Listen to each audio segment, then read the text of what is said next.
Ooh, scare you? Probably not.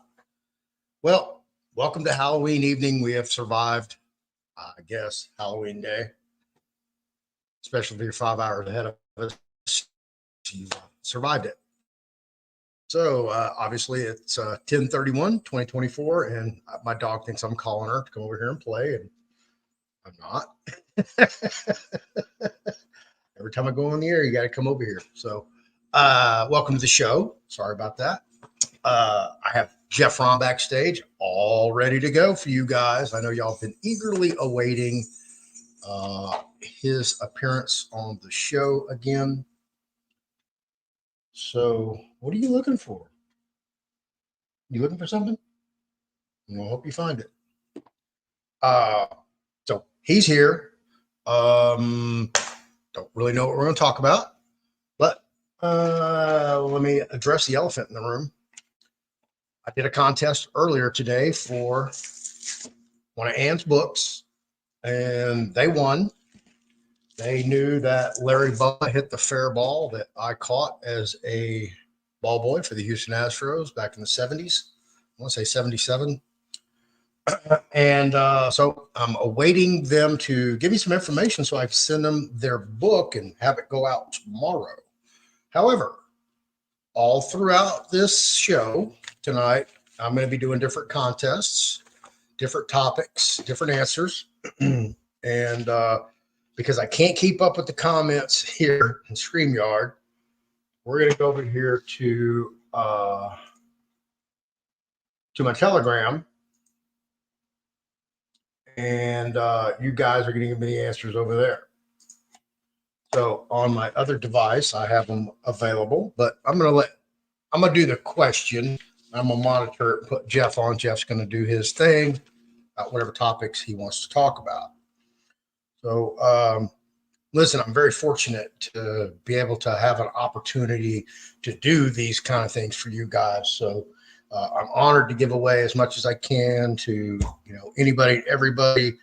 I want to kind of make it a little competition, a little bit, so you have knowledge of what I'm talking about and the different topics, and if you're paying attention in the videos and actually listening. So it's an opportunity for those regular watchers to get stuff.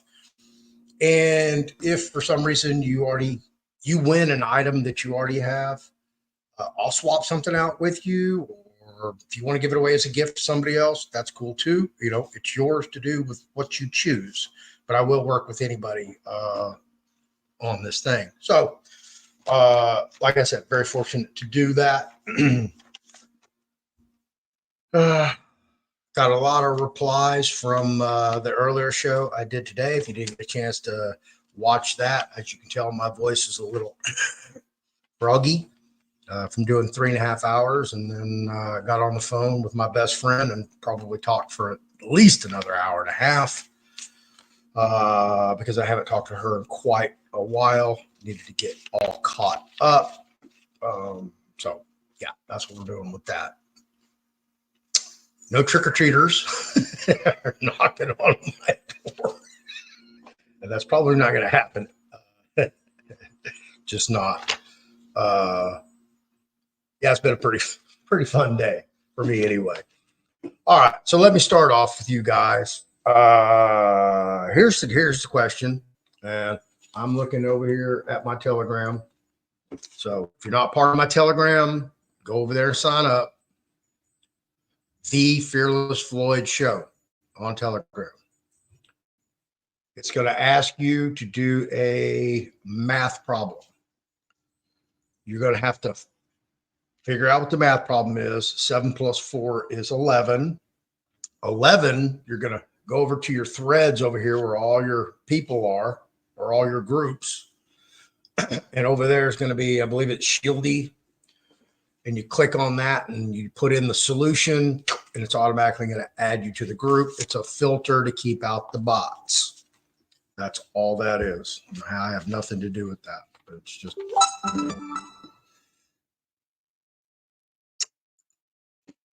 All right. And I know I have Jeff back there. Okay. Well, here's the first one. This one's for the 101 trust class, which is the Revocable Living Trust class by LeFlore. And here is the question. So the first person over there in Telegram who answers this will get a free 101 trust class. Once you're the first one, you know you're correct. I'm going to DM you and send me your information, and we'll get you in there immediately. Well, actually, I don't know. I'll just add you immediately. You'll be in there tonight. So the one and only Patrick O'Neill Moreno, who I fondly have called a legal moron. If someone, the first person, can give me his social media name and the group that he created, give me those two answers in my Telegram. First one gets the 101 trust class. And with that, guess who I'm bringing to the stage? The one and only. Hi, Floyd. How you doing, sir? Happy Halloween. Yeah. Well, I don't know about all that, but yeah, it's a holiday. Yes. Happy Satanic Ritual Day. Yes. Right. Happy Poor Kids Day. This is the most satanic day of the year where most kids go missing is this day, this evening. Man, it's horrible. That's a hell of an introduction for today's show, but it is what Well, it is. you can't address Halloween and not say, well, you're right. It's really not a happy. It's very odd.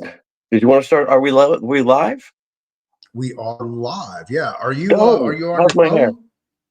How's my hair? Yeah, my computer's at the Geek Squad, so I'm on the phone. Okay. All right. Yeah, go wherever you want. Okay. Well, hello everybody. I guess the number one thing to get out of the way here is my critics. Over the past few days, I've got a couple of unnecessary, taking some guff because the EBS did not happen. And let's keep in mind the best thing that could have happened is that the EBS didn't happen. But I felt that it was important that they're telling me it is going to happen.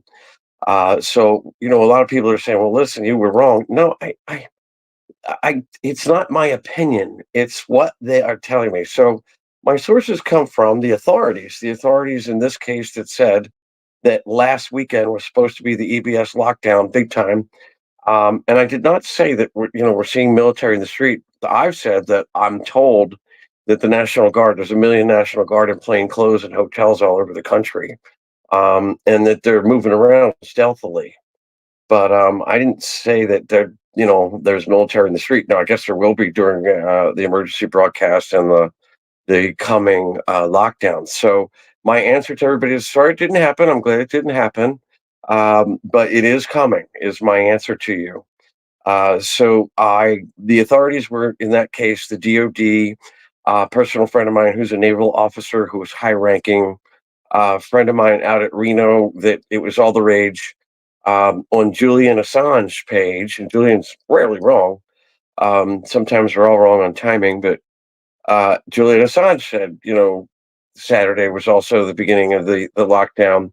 And then a friend of mine who's retired CIA, we'll call him Bud Smith, he also said he speaks with the Overwatch people a lot. And so he also concurred. So not all of them asked me to put it out, but a couple of them said, yeah, by all means, you have permission and please tell people so that the collateral damage or the panic is less, that, people actually got a chance to get food and they're not so scared when it happens. So was it info or was it disinfo? Either way, I felt that, when they asked me to put that out, that we needed to serve their purpose by putting that out to, if they use me for disinformation, I'm sorry that I'm used that way, but we're all being manipulated to one degree or another to get this done the way they need it. So if they have to put out that this is what's going to happen to trick the opposition, I guess they do that. So no, it's not my opinion. It's what people told me to say. Very good military contacts, very good Reno contacts, and DoD contacts. Thanks, Mark. Um, and was it info? Yes. Was it disinfo? Yes. Is it coming? Yes. Should you still? I mean, like I said, look, the canned goods, the water, the batteries, whether it's this weekend, next weekend, or the weekend after, they're not going to go bad. You need to have that stuff on hand anyway, and for preparedness, in my opinion. Hey, don't forget your hot water heaters have another 40, 50 gallons little hose bib down the bottom of that big tank if we do run into perk trouble. But look, I've been doing this for 22 years, since 2002. Um, I understand it better than most people understand it. A better authority on it than most people are authority. I can't find many people that have done this for 22 years at the level of dedication that I've done it. And am I right? No, I'm a fallible human being. But do I get fed bullshit? Sure, sometimes. But would it be better to have the information and be ready than be caught off guard? I mean, does it really matter if it's this week or next week? You really should have the canned goods. So sorry, I was wrong. And if you go to Julian Assange's page, he was outraged also and complaining, like, how could this happen? Everybody was really, because they were all so positive. But sorry, but it is coming. So stand by. The world's about to change. So look, yeah, nothing worth doing ever comes easy. Whether it's religion, business, politics, or a little thing known as the global currency reset, the GCR, trying to convince our families. Um, you know, the more righteous your fight, the more opposition that you'll face. But it's that adversity that'll also make you stronger. So you gotta stay the course. Um, you can't let people bully you out of your dreams and instill doubt because EBS didn't happen last weekend. It's next weekend. I mean, don't throw yourself off a bridge. Or don't call me up and say all those nasty, foul things. I never promised squat. I tell you what other people are saying, and I give you my opinion, what I would do, having heard that information. I tell you exactly what they're saying. I've got a vested interest in this country. I have a vested interest in you. I'm not, not only for Americans, but for all people everywhere. I don't have to do this, nor do I really want to do this. As the asset manager for the Rodriguez estate, I've been hidden for 8 years. I haven't said a word. I've stayed completely quiet and even written letters and told people publicly that, God, you're crazy. I don't know what you're talking about. I don't want to do this. I don't want to risk my identity. But never stop doing the right thing or what you think's the right thing. And I think this is the right thing. I think that I had to come out and tell you, I think I had to stop Elizabeth and a lot of other people, or at least make you guys think. But never stop doing the right thing or what you believe is the right thing. And so I got to stay the course and, screw my critics. I got to do what I got to do. You got to fight the fight. And so, excuse me if I was wrong, but I'm gonna steady on here. If I was you, I would seize this moment. I would seize this moment in time. I would believe in yourself. Um, believe in your future. I'm asking you to believe in me. I know my shit. I'm not here to waste my time or yours. If I tell you something, that's because I've been told it by good authority. So it takes heart. It takes faith. And faith is believing in what you can't see. You know, Trump, let me say here the other day, really, really got me. He said, we're all outsiders in this, basically all of us outsiders. He says, embrace that label, of being an outsider because it's outsiders that end up changing the world. Relish the opportunity to be an outsider. So yeah, we're taking a lot of shit from the people we know, our families and friends and people that, might not have the vision or the heart that you have. But I believe in you. I'm asking you to believe in me. There's good stuff coming. And whether it's yesterday or today or tomorrow, It is here. It is verified. I'm not here wasting my time. I don't need to bullshit anybody. I don't even want to be here. The amount of money I've earned in all of this, I hired 100 people and stood on corners throwing away fistfuls. I couldn't put a scratch on the surface of it my entire life. I don't need to be here. I have Trump money. I don't want to be here. It's not, it's dangerous for me to be here. So, I got a lot of skin in the game. I've lost my home, my marriage, my family, my friends, my cars, my credit, my cat, the battle, my businesses, just and worst of all, my children. Believe me, I'm not here to waste your time nor mine. So that said, um, let's move on to something maybe not more pleasant but different. Enough whining for the moment. I think we've tried to cover that, but I just wanted to get that out there because I'm catching a lot of nasty phone calls. It's just unnecessary, guys. I mean, I'm happy to talk to everybody. Go to my Facebook page. I talk to a lot of people there. I try to answer everybody there. I'm up to all hours of the night answering people's emails and Facebook questions and telephone calls. And all right, I got to get my number, but whatever. Go to my Facebook page. I guess we should move on with the news. Did you want to stop and take I got a question real quick. Yeah. There you go. Could you address if the Fast Horse family got on a plane to get paid? I don't know anything about it.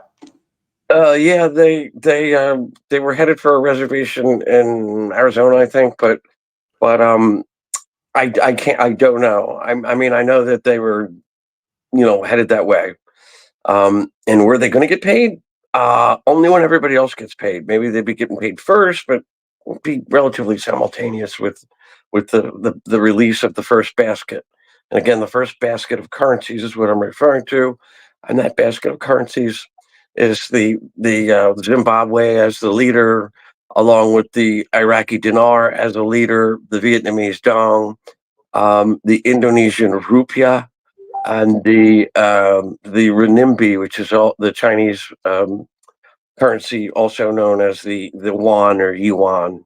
So those are the five, and what they call the first basket that will trigger. And what I believe will trigger that basket is the Iraqi dinar, and we'll touch on that in a little bit. Floyd, did you want to do Anne LeFlore's book? I saw you hold that up. I'm setting up one to put cars in because I'm going to go get a new car. And I thought, you know what? I'm going to start doing this. Just start loading up a trust with, get it out of my name. No tag on the back that associates it with me. No address that brings them to my house. Goes to the attorney or your assignee, but not my house. Yep, absolutely. You can mail those tickets to my attorney. I'm not getting them. Okay. I have not yet had a winner on Telegram for the first question about Patrick O'Neill Marino, aka the legal moron, for the 101 Trust class. What is his social media name and the name of his group? You can provide those two answers. You get the 101 Trust class. Put it first one in Telegram. So we'll start off with the next question. This one's for all the P.O. Box classes, all 5 of them. And this one should be easy for you guys. Real easy. This is how easy I'm making it. The definite self-admitted sovereign citizen Christopher Allen Hauser, aka Chris Hauser, he was part of what sovereign citizen group in what Tennessee city? First one in Telegram to answer that will win all 5 P.O. Box classes, even though P.O. Box class 1 is free on YouTube and Telegram, waiting on you. All right, Jeff. Okay, you win a date with Floyd if you can tell me what's in my pocket. I couldn't answer that question. It's crazy. I wouldn't know that answer. I'm gonna have to blow it up. Well, let's see. I guess there's some items. What's that? It's probably good that you don't, because if you've never heard of Chris Hauser, you're safe and sound. I hate to say it, but I don't watch any of these podcasts. I really don't like looking at myself on one. I'm like, who's the old guy, But so I don't, I somebody said, why don't you answer my questions? Geez, I didn't know, this Hollywood thing. I didn't know that there was questions after I got off the air. I went and got a shower, went to bed or something. I didn't know you stare at the screen and answer questions. Like, do I type it in or anything? Sorry about that, guys. I'm new to all this. It's Yeah, not my he thing. doesn't know. Well, I got somebody over in Telegram. They didn't give me an answer. I got part of the answer over here in the comments. But definitely somebody wants to put you up, brother, for a date. Uh, Hey, let's save that for another pagan holiday. well, Set all that up. That's in a little. 2015 since my last date. So, Oh boy, Jesus Christ! oh, dude, Wearing hoop the, skirts back then, the right? divorce I had, poof, I took a while to get myself back to that plate. All right. I got today's show, noon show. I got the winner. She sent me all her information. So, Joni, which is crazy because she has the same last name as my cousin. And believe me, there's nothing there. So, all right. I'll get that right out to you. I'll print everything up as we're doing the video, and your book will be good to go. All right. So, I'm looking over here. No, that's not the answer in the Telegram. So, all right, Jeff, what else you got? So you're going to hit the RV news? Yeah. Well, I guess we touched on the Dinar. Dinar's been trickling on and off the forex screen. They dropped 1 0 one day. It was up to like $1.09 another day. Then it posted at $4 the other day, and then quick disappeared. So they're messing with the numbers on the back screens and periodically popping them on the front screens. Um, Something big happened with the Kurds. They somehow all came into agreement. The Kurds spilled the beans, and the Kurds by accident said that, or maybe not by accident, it's hard to tell, but they said that the currency, they called November 20th for the dinar to pop, basically. Said that that's when, they'd be preloading their ATMs, and that that's and that's public information. I'm not telling any secrets here. I mean, that was on, I got it off of somebody else's podcast or the news or something. But I mean, I think Dr. Lisa called that in and then sent the article with it. But basically, they spilt the beans. That's what it was. Through Frank 26 hour and 46-minute mark to save you the sanity. I like Frank, but man, that's long winded. I call him Santa Claus in December because he dresses like Santa Claus. Sorry, Frank, I love you. Don't get me wrong. Crack me up, dude. Um, Hour and 46-minute mark, so you don't blow your head off. And he gets around to saying that they spilt the beans, and he quotes Walking Stick, and he quotes the people that spilt the beans, and the banks that are loading the ATMs, and blah blah blah blah blah. So it looks like they're dancing dinar, bouncing around on the forex. Teaser pops up, teaser pops down, different values, blah blah. Looks like there is some hard evidence that the 20th, November 20th, is when the dinar pops. Now, what's that mean? When the dinar pops, it should go. Remember, an RI means reinstatement, and RV means revaluation. So in what was it, 2000, whenever we invaded and the currency went off the books, and they fell off the world stage. The value of the Iraqi dinar was $3.22, or somewhere right in that ballpark, give or take a few pennies. And so an RI, a reinstatement, would be to put the value right back where it was. Then the next step is to incorporate X number of years of cost of living, et cetera, et cetera, et cetera. And it comes out somewhere around $3.50 to $4 is what we'll see. Now, of course, people with sovereign contracts and things, they'll be, getting $10, $20, that sort of thing.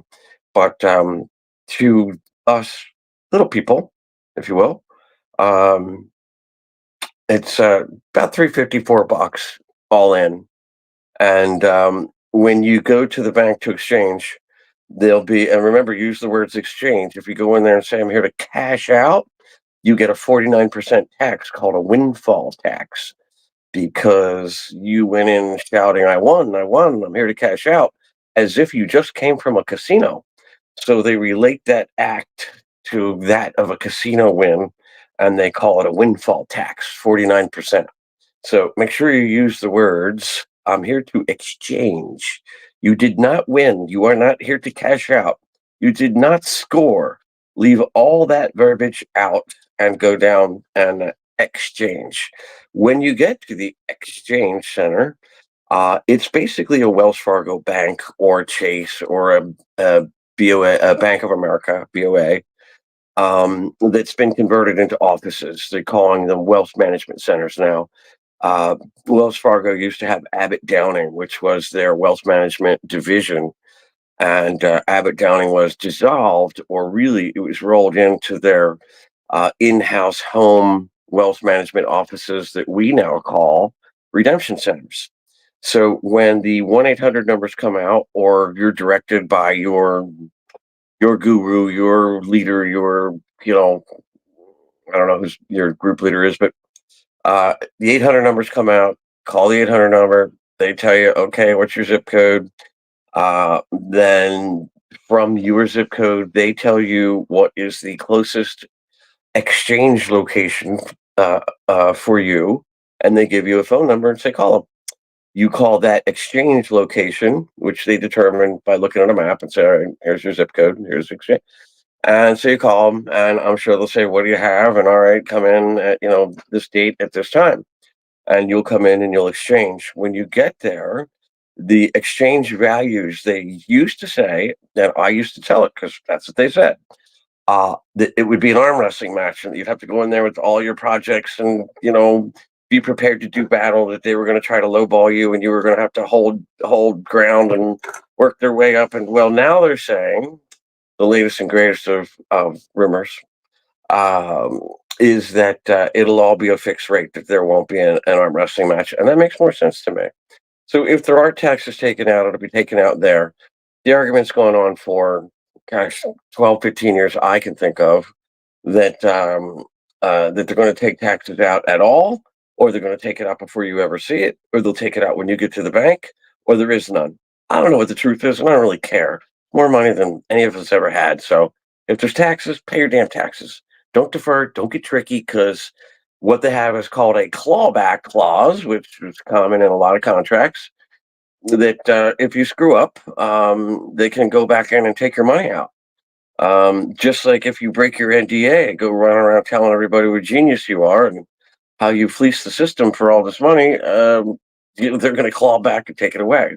My understanding is that when you sign the NDA, you give them permission to look up your skirt, which could mean looking at your emails, phone calls, texts. I don't know. I haven't signed an NDA, but they're pretty serious about it. You go yapping off. So I would have some sort of cover story planned. I made a fortune in Bitcoin.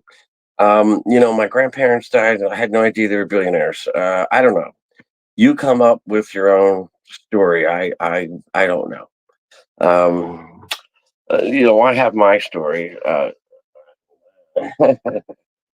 I'm selling unvaccinated Christian high IQ sperm, and so that's how I'm going to get rich. That's my story. You got to have a story. So if you have a uncle in the stock market or whatever, go with that.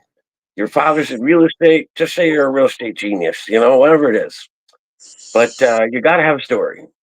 You can't be caught off guard and stumbling around about the bank.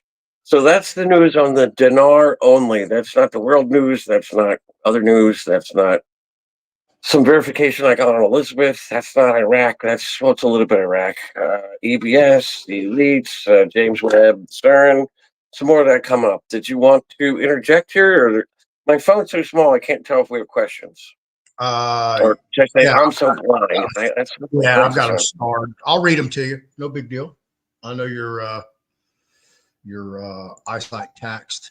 Jeff, do you recommend setting up a private trust for one's foreign currencies? From Johnny Rico. Oh my gosh, yeah. You got to have You got to have a trust for everything. One for your car, one for your houses, one for your death.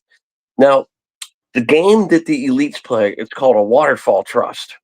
And it was invented by the elites for the elites so that your family wealth would never, ever go down. You will, I guess it was the Carnegies were really, really, CEO rich, and they spent all their money and ended up kind of broke. So the other elite said, all right, let's make sure that can't happen. So what you do, and there's several names for it, but my wealth management company calls it a waterfall trust. The Rockefellers call it something else. But what they do is, let's say I'm the head trust, and I open up the trust with all the money in it, and then I open up a trust for three of my children. I don't have three children, but say I open up for three of my children. They all have a trust, and my trust puts money into their trust tax free. That's the beauty of having a trust, is that until you take it out and put it in your pocket, it's tax free. So your home is owned by by a trust. Your home needs furniture. Your home needs carpet. Your home has a lawn service, a pool service, needs a roof, TVs, new furniture, paint, whatever it is. It's all trust expense, and you're a trustee, so you get a salary to manage that trust. But okay, back to a waterfall. So what you do is, let's say, of those three trusts that I set up for my kids, and again, I don't have it, but each child, whatever they were going to spend in their lifetime, they would borrow from me. They borrow from the main trust. Borrow $50 million from me. It doesn't matter. In the ends of their lives, or toward the Halloween special, toward the end of their lives, or during the course of their lives, they get a very expensive life insurance policy that covers all of their debts. So maybe you get that life insurance policy early on, so your debts are few and your life insurance policy is less. But as your life goes on and you borrow more money from dad's trust to your trust, you're accumulating tax-free loans. Okay, so those loans are tax-free also. In fact, I think there's some sort of write-off in some states, but at any rate, your family estate never goes down, because over the course of those three kids' lifetimes, when they pass away, the life insurance company pays off and puts every bit of money that they ever borrowed back. And then their children get to do it again, and then their children get to do it again, and their children. So the money goes down, down, down, and returned. Waterfall, down, down, down, down, down, and returned. So Anne's book covers this. But yeah, to answer your question, hell yeah, you better have a trust. You should have a trust for your currency, a trust for your car, a trust for your home, a trust for your boat. Get it, all set up differently. So maybe a trust for all your cars, that put them all in one. Somebody said, I'm sorry. Come again? Okay. Don't know what he said, but yeah, trust, trust, trust. Gosh, and again, a trust. When they pull up behind your car and you're in a vacation town with your family, they run your tag. They're like, "Hey, this guy's from Easter Pip on 123 Elm Street." Calls his buddies and say, "Quick, get the van over there and rob that house because they're down here." They take your license plate. They see how many kids are in your family. They get your cell phone numbers. It's crazy what they can do. Pull up behind you and get your make, model of your car, estimated year, or an exact year off your serial number, and then your tag gives them the rest of the information. So trust is a stopgap for all that. And your house. Bad guys pull up out front of your house and they run your address, your street address, and that goes to a tax office, or just multiple offices through cities and towns that would tell these guys, "Oh, it's Bob and Jane Doe. They, three kids, and they bought this house, and they're this age, and da da da da da." Gives them a very good idea of who you are and profile. So let's say you have a $20 million house. Now they know who to blackmail. You left it in your name. You told them who you are. Same with your car. Protect your kids. Same with your cell phone. Did you ever put your cell phone into Google? You should. It's rather disturbing. But yeah, stick your cell phone in there and see how much information that you could find on yourself. It's crazy. okay. All right. Let me get over here, get some more, knock one of these questions out. Tommy Chicago. And I'm going to read it, so don't even try. At the 9-minute mark on Restored Republic's video today, it states Chief Fast Horse was flying up to the Sedona, Arizona area to the Hopi tribe. This was in regards to tribal payments. Have you heard this? Yes. Okay. I heard this. I spoke to the chief's wife. They were on the dash and with people and headed for, I don't know, somebody wealthy enough or some tribe wealthy enough that has a jet. They were headed for Arizona. Did they go? Did they get there? I don't know. When they got there, did they get paid? I kind of doubt it. But are they at the front of the line and a priority to get paid? Yes.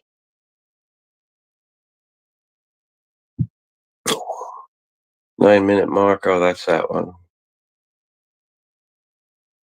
So, is there another question, or I can just yap on, I guess? Yeah. Sorry about that. No, my dog was at the door whining. No problem. I had to go figure out what she was whining at. All right. Will you or myself be coming on to give the 800 numbers or the contact information that people need to utilize to find out when and where they need to go to do their thing? Absolutely. Yeah, you can count on that. Yeah. If we get the 800 numbers, we'll absolutely put them out.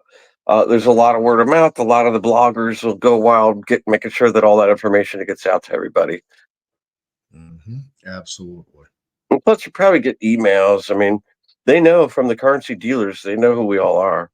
They know who got them. Yeah, if they're reliable, legitimate, absolutely. Next question. Where do Canadians exchange? Same deal. 800 number. They're going to send you to the local exchange center near you. Sherry says, Wano Sabin says there's no Nesara. National Economic Securities and Reformation Act was signed by Bill Clinton in 1984 on camera. Unfortunately, after the powers that be left, nobody ever enacted it because the people that really run our presidents, the Illuminati or the 13 central bank bloodline families that really control the show, didn't want that to happen. So after our military left and they'd come to that agreement and he signed everything while they were there. As soon as they left, it never went anywhere. So it's been signed. It's not enacted. It does exist. But GESARA is the Global Economic Securities and Reformation Act. NESARA is the National Economic Securities and Reformation Act. Reformation as in reform. So you can put it into Google. It's kind of was it Sherry? It's kind of an incomplete statement. He says there is no Nesara ever in life. It doesn't exist, or it's just not enacted right now. The first two are false. The third, that it's not enacted right now, that's probably true. It's verging though. Well, you may or may not know Sherry. Jeff, obviously, you probably don't remember. I don't even know if you've heard me say this, but I asked Wano Sabin one question when I saw him. And it wasn't even my question. It was a question somebody else asked me to ask him because they knew I was going to go see him. I didn't really have a question for him. I heard him, 100 times express his opinions. So what more do I need to hear out of him? I really didn't have any specific questions. But her question was, is the RV real? Oh, yeah. And he gave me this answer that it was not going to happen. It was I can't remember his specific terminology that he used, but basically an insurrectional coup carried over from the Bush and Clintons in the cabal that raped the Iraq and the Iraqi dinar, and that they were going to capitalize on it. And some big thing was supposed to happen in LA with a potential maybe false flag or some type of incendiary event. And all that got washed away when Hillary didn't win the 2016 election. And I was like, okay. That was, I mean, and I was the first one to ask a question because I had one question because I was sitting by Mama Mel, and it was, oh God, 3:15 in the morning, I think, or 3 o'clock in the morning when we finally got to talk to Juan and ask questions. So I went first, got my question out of the way, and he probably took 10 minutes to give me the whole answer. But to to make it much compact for you guys, I edited it down. But in gist, that was his interpretation of what the RV is and why it's not going to happen, not a reality. And I'm like, Wow. okay, yeah, I know. It blew my mind, especially at that time of night. Thank Well, God. to that I say I was in Reno, Nevada when Donald Trump's Boeing jet pulled in and they unloaded 2 or 3 pallets of currency shrink wrapped and brought it into the free trade zone hangar in Reno, Nevada. I've been with Asian royals and I've been with Chinese elders and Asian royals of all kinds that have gone to an awful lot of trouble where we're making up contracts and IMFPAs and we're doing serial numbers and we're registered numbers. I work with sovereigns that have gone to an awful lot of trouble if this isn't real. Now, You got listen, in buying the bonds, middleman in bonds, being a broker, right? yeah, Yeah. for a long So time. That's how that's what I did for so many years. It got me in it. I started with this just trying to save the planet using my aerospace company to do all kinds of projects, but I couldn't find any real funding. And then the real funding people said, sorry, but how about this? And they turned me on to this. And I've been investigating it for years. I mean, I didn't believe it for a long time. It took me a long time. I'm pretty black and white. okay, here we got another one from Johnny Rico. Jeff, my friend just told me Simon Parks claimed he was going to be approving the humanitarian projects. What's up with that? I'm told that Simon Parks is a psyop. It's And I seriously doubt that one person. I like Simon, don't get me wrong, but I have my doubts. But at any rate, no one person is in charge of who gets, who approves the humanitarian projects. There's multiple countries with multiple sovereign buyers, and they're not going to listen to somebody in some other country saying, "Wait a minute, I'm too busy to approve your projects over in here. I'm the only guy approving hundreds and hundreds and hundreds of projects. Do you know how many business plans you'd have to read and how many, pro formas and spreadsheets and then the verification and validation of everything that's in there, it, you don't just approve it, look at it and go, oh, okay, give this guy 2 billion, give that guy 100 million. It's not that quick. So one guy would delay the entire planet. So Simon said that maybe he's, got the authority to review and approve humanitarian projects within his quiver of arrows, in his neck of the woods for his sovereign or his country. But to say one guy's in charge of the whole planet just doesn't make sense to me. Do the math. One guy would be the weak link in the chain, be holding up everything because it's That only one guy. if it was one guy, that would be like God, basically. Yeah. Well, Over 8 billion that's my people. objection. Yeah, that's kind of my objection to Elizabeth, the chosen one. But we'll pick on her in a minute. I have some Okay. information there. All right. So there's a Simon Parks issue. What if you can't afford a trust? Moki one. Listen, there's hundreds of available free trusts online. You can go, you can go get a free subscription to Scribe, go snag you a couple off there. Very I'll give you mine. simple or complex. There you go, right there. Yeah, That- go to my Facebook. Ask me to just Jeff Rahm or Planes Fly. I don't know what it is, but just go there and ask me to send it to you. You know, it's a one pager. I paid $1,250 for it. It's embarrassing by comparison to Anne LeFlore's books, which I now in possession of and using and reading and loving. But if you don't have the money for her books or classes, I'll send you this one. It's a one pager, and it's enough to go down to the bank and get your trust open. And then once you have your money, then go buy Ann's book and get real trusts open. right. Or you can win this next contest. I do have a winner on the Chris Hauser, which is the answer is the Knoxville Patriots. So That would have never known. Bob, yeah. Oh, sorry, Bill K7BAV. He won. He's already in class, folks. That quick.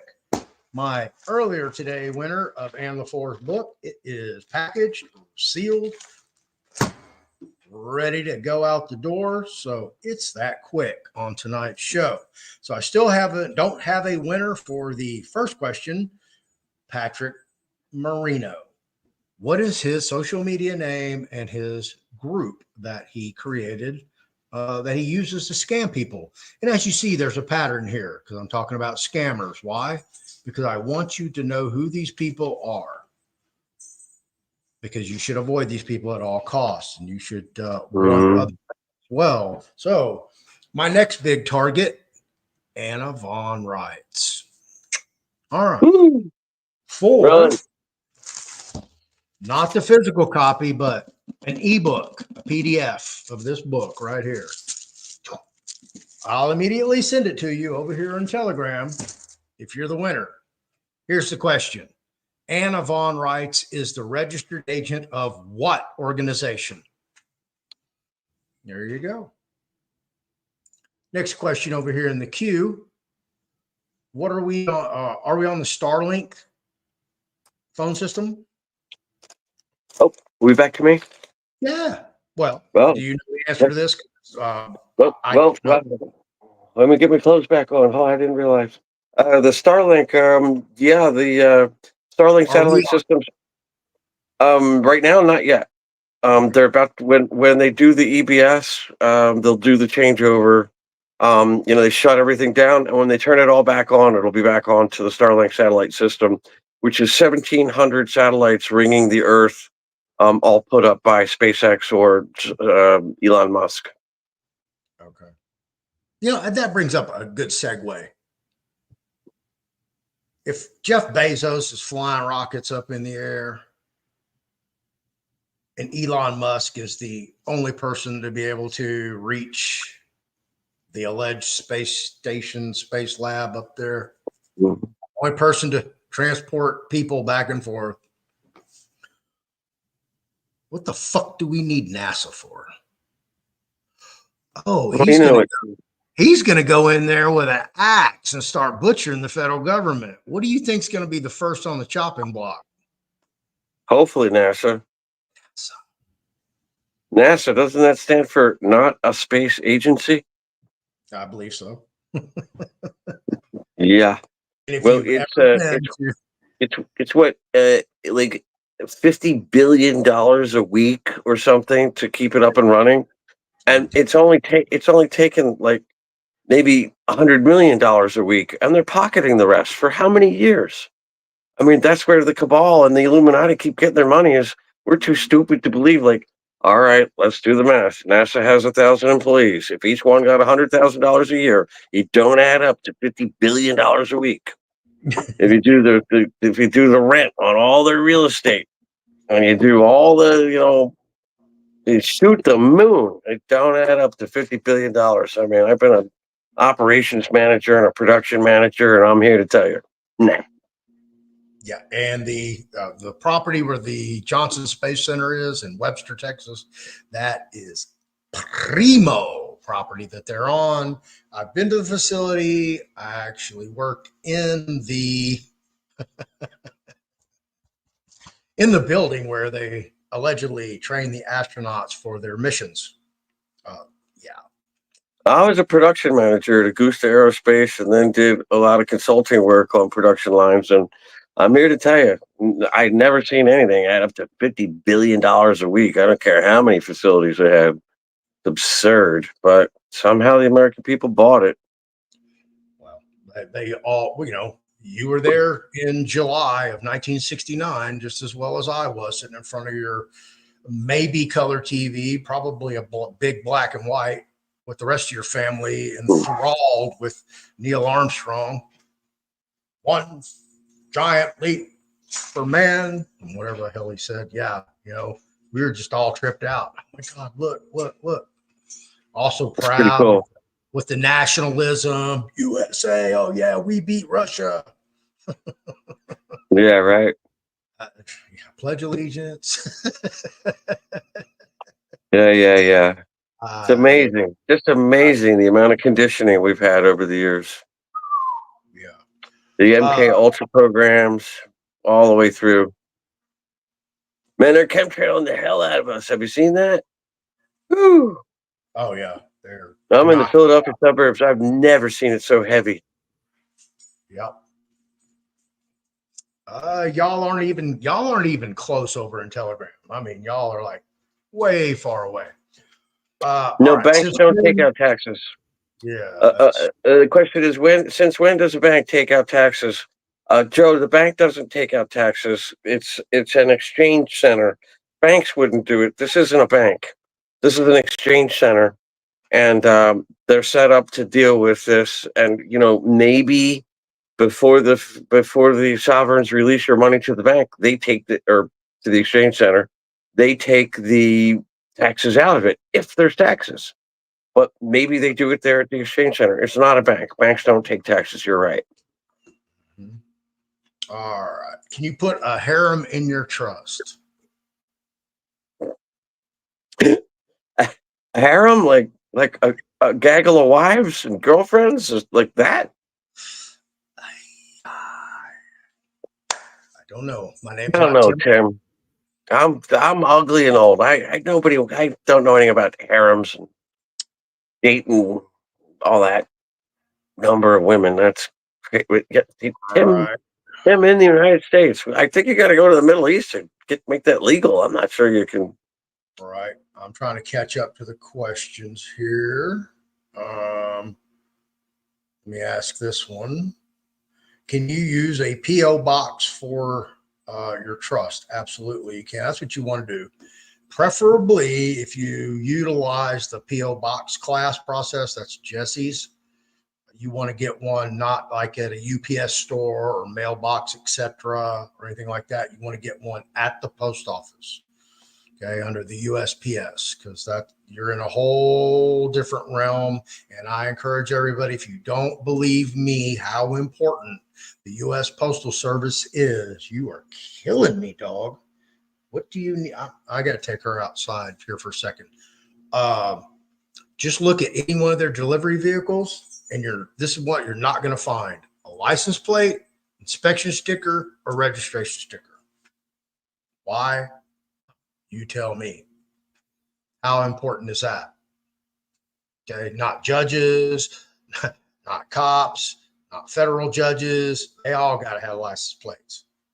So that should tell you everything right there that you need to know. Any word on the Bolivar? No, it's a second or third basket currency. Okay. Already answered on the P.O. box. Come on, scroll up. Dr. Scott. Why is Dr. Scott saying they will never give Americans millions of dollars? And I'm going to let my dog. Well, there's a lot of doubters out there.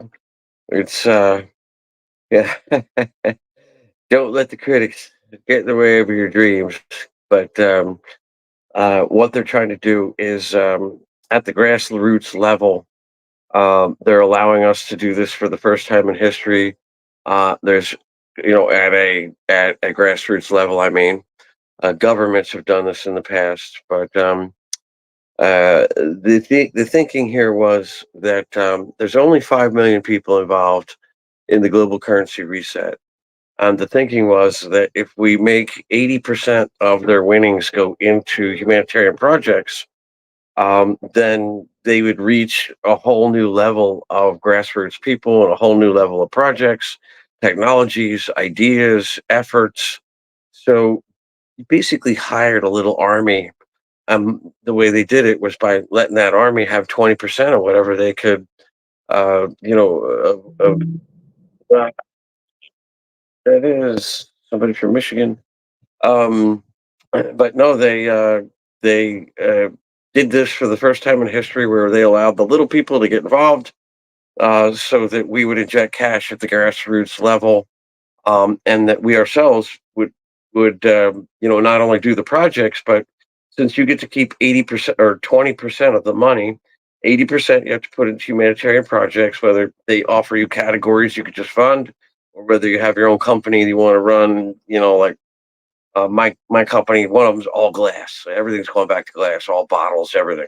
So they got all the plastic. So all glass, you know, would be funded by humanitarian money, but the money that goes to me, I'd be out, buying a new home and getting my kid a car, and getting my wife that I don't have a car, and we'd be injecting money into the economy at a grassroots level. And then from a project perspective, we're going to be forced to, since we're allowed to come play just for 20%, we're forced to take 80% and put it into humanitarian projects, be that government categories you can invest in, or be that humanitarian projects of your own. But yeah, you're kind of right that uh, Dr. Scott's being a little negative, and you got to watch critics. They want to get in the way of your dreams, and you can't let them. Just because they don't know what you know, or because they don't know what I know, or they don't know what the rest of the world's hustling to go to contract on and move money around and get gold for and go gold backed, and gosh, just because they don't know it doesn't mean it's not true. These are people. It's a level of cognitive dissonance, or inability to believe or refusal to believe. But there's a lot of them out there, and they're the people that my dad always said. They got this "not invented here" attitude. But not invented here. I didn't think of it. It can't be real. There's a level of arrogance. It's a level of conceit. It's a level of cognitive dissonance. I mean, there's so many reasons why people disbelieve, but this thing's been a battle. I mean, you gotta have heart, you gotta have faith, and remember, faith is believing what you can't see. But if you do your studying, you'll see that all currencies across the entire world over centuries have a lifespan of about 200 years. The United States has gone 254 years, and European nations have also stretched it to the limit. And in 1971, when we were taken off the gold standard because all our gold was stolen, rather than admit that, Tricky Dick, or Richard Nixon, to you younger folks, Tricky Dick um, took us off the gold standard and did a switcheroo to the petrodollar, and that saved our ass from having to tell the rest of the world that we don't have the money, which is now called Basel III requirements or compliance, but we don't have the money for the amount of money we have on the street. So what did this do? When people got off of a gold standard, they went wild with LIBOR and printing money and the derivatives market, which is lending money when you don't actually have it, like banks. Deutsche Bank's running 74-1 on the books, probably 174-1 off book. But so what that means, it's 74-1. That means if they have $1, they're lending, what they actually have is $1 in their bank. They're lending out $74 to you. So it's vapor. And that's why when Trump gets in office and the hammer drops here, everybody gets the money back that you paid into student loans, car loans, mortgages. You get all that back because the loans that they gave you were illegal loans. They didn't have gold backing it. They didn't have the money in the bank to give you. They just told you they did and wrote you a paper contract. So they lied to you about being an actual solvent bank with cash that could back the play at any time. And that's called the derivatives market. And that's the nightmare that we've all been living with. Okay, Anna Von Wright's question. That's you. Anna Von Wrights is the registered agent for the corporation called what? Over in Telegram. The Leah, you're over here in the comments, but you know what? I'm monitoring both, but I can't keep up with all the comments as they come. So I'll just have to, catch up with them as they post. So I know some people aren't in Telegram. Some of you don't like Telegram, don't want to be in Telegram. So kind of unfair if you're over here participating and you're not over there participating, but you do have the right answer.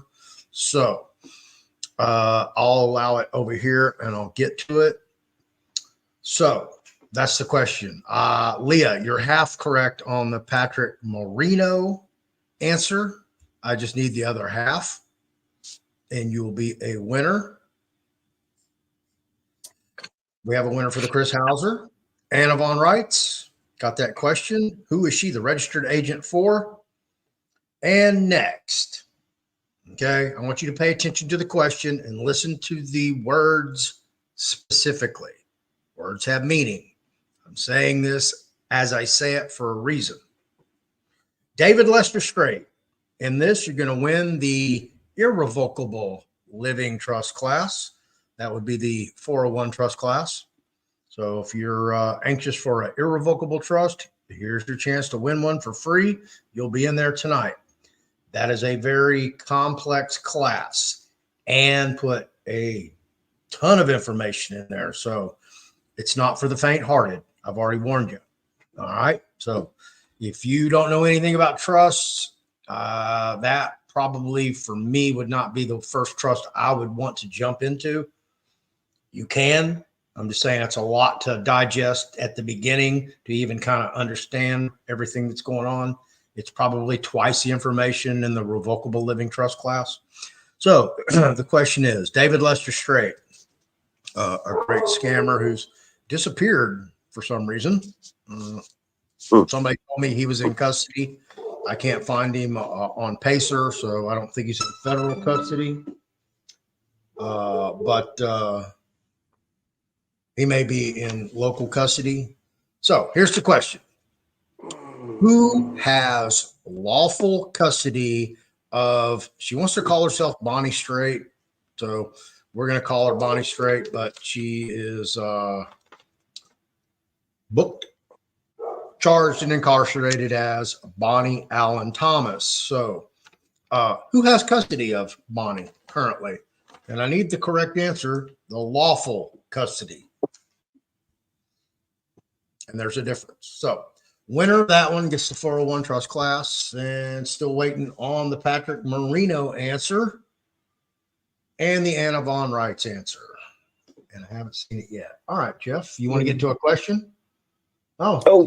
Here's a Chief Fast Horse announcement. You want to listen to that? Sure. Ooh, I don't know how clean it is, but let me go get it.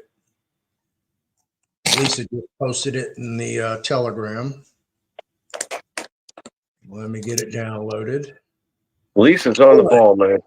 Kaylin, you're close, but that's an incorrect answer. The Johnson County Sheriff's Department does not have lawful custody. They have physical custody. Like I said, you were close. All right. Is this downloading? Milton, that's close.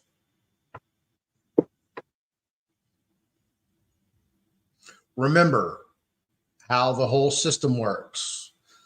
You're in a warehouse. All they do is transfer the warehouse item, the cargo, the collateral, whatever it is. They just transfer it one from division to another. And it goes back to the division when it gets out here and fucks up. So you're close on the state of Texas. Y'all are close, but not close enough. I need the lawful entity that has custody. All right. So that's the Anna rights question. I'm still over here. Let me go to some starred questions. And we've asked this, answered this a million times. Zim rates are still here in the same thing, 30 to 50 million per 100 T. Oh, me again? Zim rates, 30 to 50 million per 100 T. Bottom side, 30 to 40 million is what I heard on the bottom end. Medium price range is 2.76 billion. And then the high end that I've heard is 1-to-1, which would be 100 T note is 100 T. And of course, that gives you that look. And, you got to keep in mind, they take 80% of it right up front. That's what they really want. And they pay you out slowly over time. And it's digital because it just goes up into your Q account. I mean, up into your Starlink Quantum account.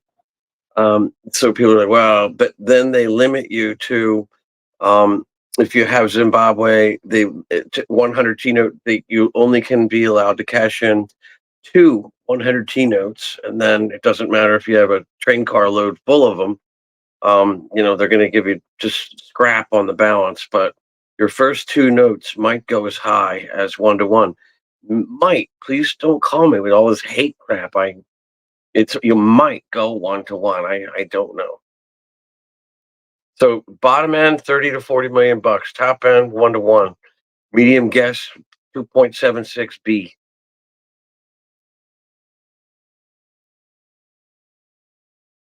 Okay. What are you hearing on the Zim rates? That's what I'm hearing on the Zim rates. We already covered the Dinar rates. The Dong rates are the same. It's $3.25 to $3.50 for the Dong. Indonesian rupiah, long as we're talking rates and you're busy. Indonesian rupiah is $1 million Indonesian rupiah bill right now gets you about 1,000,005, maybe 1,000,006 American. And then the yuan and the Chinese yuan or yuan or renminbi, I don't know. Bueller. Okay. I last week or the week before. Hey. Okay. I told you I'm trying to play the video of Fast Horse. Oh, okay. You're talking right through it. You're paying attention. Hang on. All right. I had it all Man. planned. So give me a second. Get it back up. The reason I'm jumping off is bandwidth. I still thought that was funny. Bueller. Yes, that cracked me up. Silence.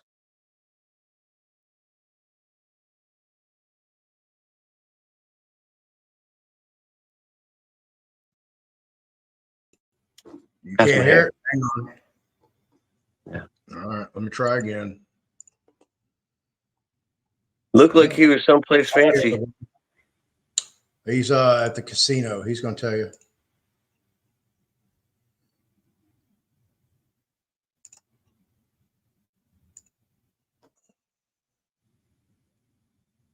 Share audio, share a tab or screen instead. Okay, good. There we go.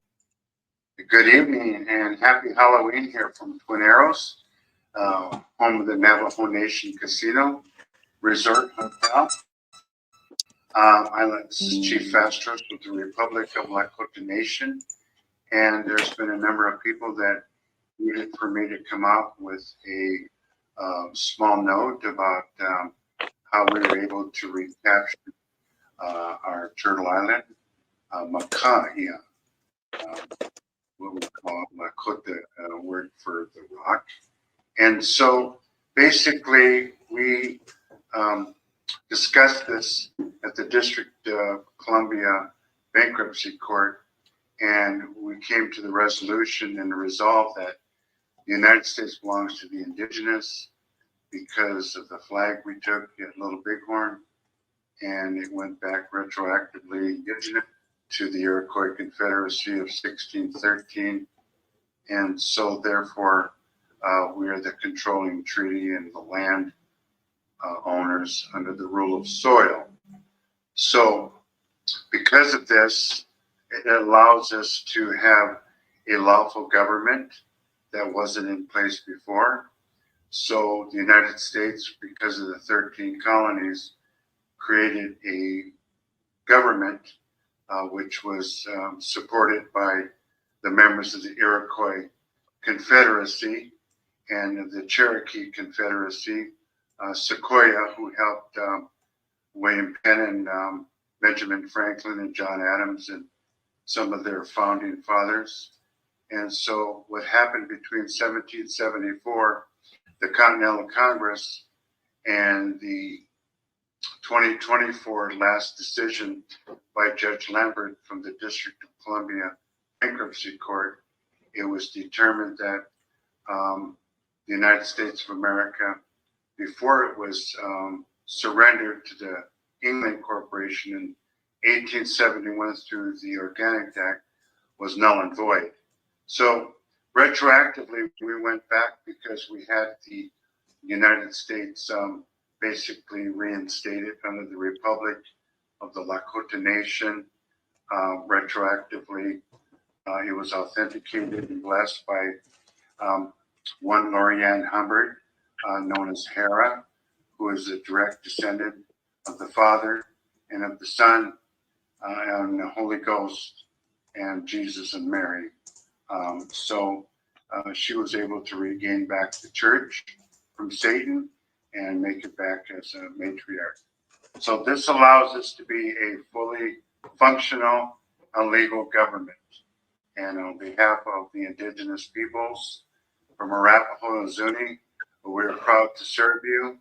And we're just going to be needing some time to look and see what kind of laws that we can capture and re-enumerate so that we have a fully functional government.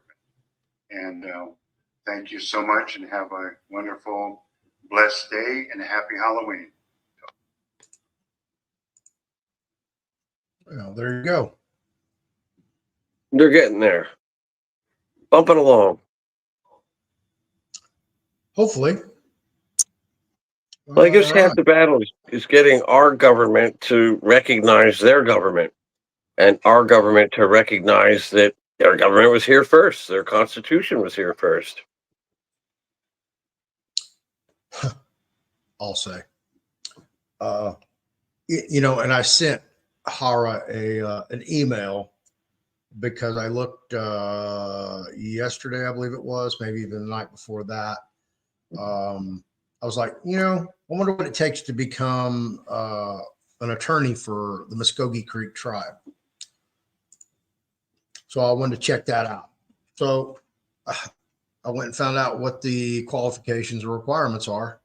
And you have to be a licensed bar attorney to be a tribal attorney, to litigate in the tribal courts. Absolutely. Yeah. The British accredited registry dominates the tribal law. That something wrong with that rub right there. I sent that to Hara. I was like, what the fuck is this? How can you call yourself a sovereign entity when, you've let the enemy in to run everything? Right. Yeah. Hired the white man to bullshit you. Yeah. Run your courts. Run your system. Yeah. No wonder they're still suppressed. That's I have news on that. Yeah. It was really disheartening for me to read. I have news on the courts. I have news on the takedown. All of it. Okay. Well, let's get here. Bonds paid yet? Anything you know on bonds? Any bonds? For the most part, bonds are not paid yet. They're on deck. Money's moved. I heard Wolverine say that giant whales were paid on their bonds and they went home to save the world and that he'll never be heard from again. But it keeps coming back on. I don't know why people keep. At any rate, Same thing, same thing. But, it's happening, it's happening, goys, but I can't find it. But he's the only one telling me that you're on the air saying that the bonds have been paid, and to just a couple, which just isn't fair. I mean, when they're going to let it go, they're going to let it go to everybody. They can't just select which rich guys they know. Right. Yeah, we're doing it by alphabetical order. Yeah, it doesn't make sense. Yeah. Let's just run through these questions real quick. I got 10 of them. Yeah. Jeff, so my husband is Cherokee Indian with a roll number, and so are my children and grandchildren. Will they be receiving money from, I guess she's alluding to, from the tribe, Cherokee Nation? I don't know. I just don't know how that works with the tribes. I can't imagine that if the tribes get paid, they're not all paying down to their members. My tribe has incorporated. Oh, yeah. That's not good. Bro, every time I open my eyes, man, I'm like, No, yeah, now they're a corporation. Guess we need more corporations. Holy shit. I mean, they're still stealing from the freaking Indians. They're still not standing on their square, governing themselves. I know. I mean, it's ridiculous. And I'm banned from participating in the tribe because I don't have enough blood quantum. Even though I'm a citizen. Rebecca, I'm going to go with probably here, but I'm really a wealth of ignorance. I just don't know what the tribal deal is. Yeah. That's actually what I would do is contact the Cherokee Nation, go through their website, contact them. Jeff, is Charlie Ward in charge of the QFS, as he has stated several times? Not that I'm aware of. A lot of these guys, Charlie, sorry, I love you, but, I just don't know. And it doesn't make sense to me that we would just take a blogger who was originally Charlie Ward, then it became Dr. Charlie Ward, and I like the guy, and I'm sure he's rubbing elbows with the right people. But is one guy going to be in charge of the quantum financial system? And what's his credibility? I mean, what's his qualifications? I mean, I like you, Charlie, but you're a blogger, not necessarily a world quantitative financial guru. Well, no, his whole claim to fame is that he used to move pallets of gold around for the rich, wealthy, and elite. And, being a part of that, he's allegedly seen everything. I mean, I used to listen to him way back in the game when he first came. I listened to him too. I'm just saying it doesn't make sense that one guy who, no matter how much gold you moved around or how many rich guys are all the other countries. So you got 209 countries. They're going to let one guy be in charge of their country? It doesn't make sense to me. That's what they're trying to get away from. One guy controlling their country. Yeah. That's the problem. One guy. What was the other one? One guy in charge of all the projects. One guy in charge of the entire QFS. It just doesn't make sense. I mean, logistically speaking. Yeah. It doesn't make sense. There's too many people doing humanitarian projects. All right. Next question. Floyd, have I ever been to Henry's Hideaway of Magnolia? Not that I can recollect. I grew up just north of 290, just north of Spring Branch, to give you an idea. Let's see. Next one. I did kill a bunch of deer during high school in Tomball. I used to go up there all the time, shoot them during lunch. Floyd, once a trust is notarized, do you have to set up a bank account before the RV? That's up to you. You want to do that. It's not mandatory that you do it, but I encourage everybody to, once you establish your trust, get your EIN for your trust, your employment identification number, tax identification number from irs.gov, and then go set up your non-interest bearing bank account. Go ahead and get all that out of the way, get your bank account established, get it funded. If you have any type of income, revenues that you want to go directly into your trust, all that is available in the book, all the forms, everything you need in this book. let's say you got an annuity, retirement, a pension, social security, direct deposit from your employer, all that can go directly into your trust account. So when you do go to do your exchange, all you need is your routing number and account number, and you can hand it to them, and they can deposit some money automatically into that account. You can utilize that account. That's all going to happen when you get there dealing with that scenario. None of us really know what that's looking like, but having talked to multiple bankers, vice presidents of commercial banks over multiple banks, bank managers, tellers who tell me, "Oh, I've been a teller for 27 years. I know everything," until they meet me. Uh, so yeah, that's the deal on that. So that way you are already prepared, have knowledge and experience operating in trust. You have everything set up. So when the real big things happen, because small things become big things and you can get overwhelmed very quickly, especially if you're going to accumulate some substantial wealth for your trust to do whatever you want to do with that. Then come bigger decisions, more responsibility, more liability.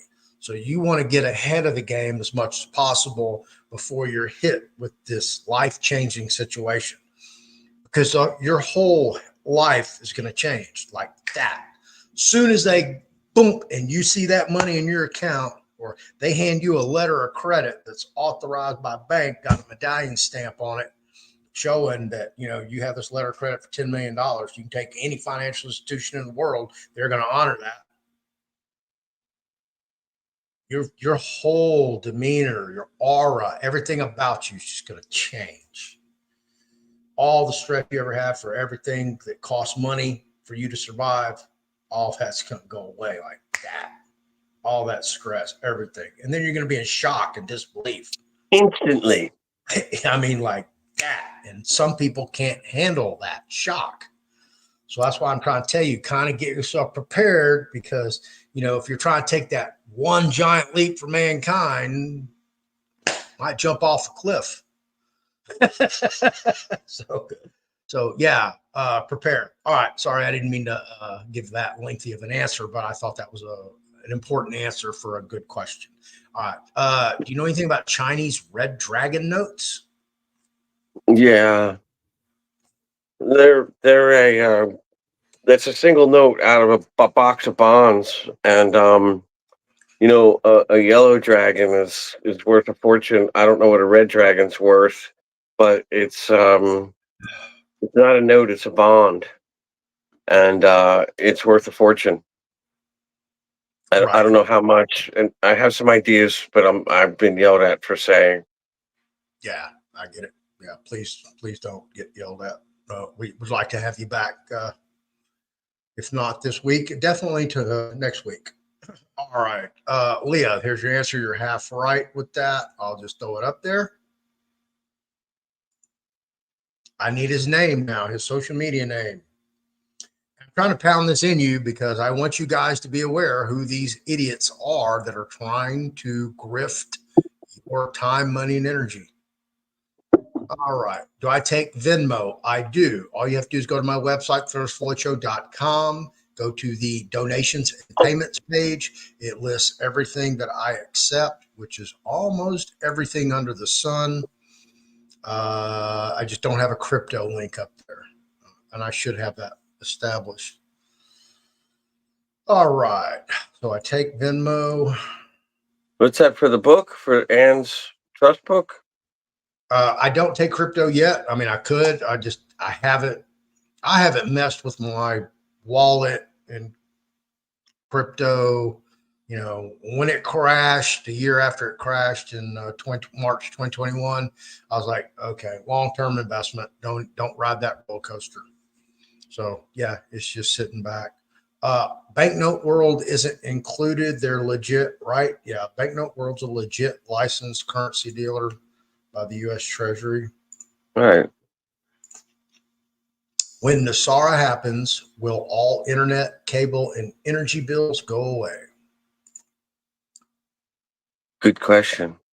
Well, the energy following Nesara, the bills are certainly going to drop. We're going to see. We're going to start pumping our own oil out of the United States. We've got more oil in the United States than all of the Middle East combined. We're going to start to pump our own oil, and they say that you're going to see prices like 1950s, 50 cents a gallon, dollar a gallon oil in the United States. Prices are going to drop. Everything's going to drop, supposedly. And the internet's going to go down big time and come back up with the quantum internet. And cable, I think, is going to go quantum also, probably just be plumbed over the same lines. The energy part of many people's projects is free energy. So although it might not trip just as soon as the Nesara break kicks in, but it won't be long before free energy's out. I mean, it exists now. It's just you become suicidal if you try to get it out now. Right. Well, humanitarians have the opportunity to invest and participate in Trump infrastructure projects. Yes, that's one of the options. Like when you go to the exchange center and they say, all right, we're taking 80% of your money. Do you want to invest it in? And they'll give you, certain pockets, this one's for this one's for that. But yeah, infrastructure projects is definitely one of them that you'll be able to just, instead of having to open up your own company to do your own infrastructure, you just give them the 80% to do that for you. And then you get to go enjoy your life. Yay! Thank you for that. I needed a permission statement. Jeff, how or where do you take these Chinese railway bonds to verify exchange, etc.? Wow.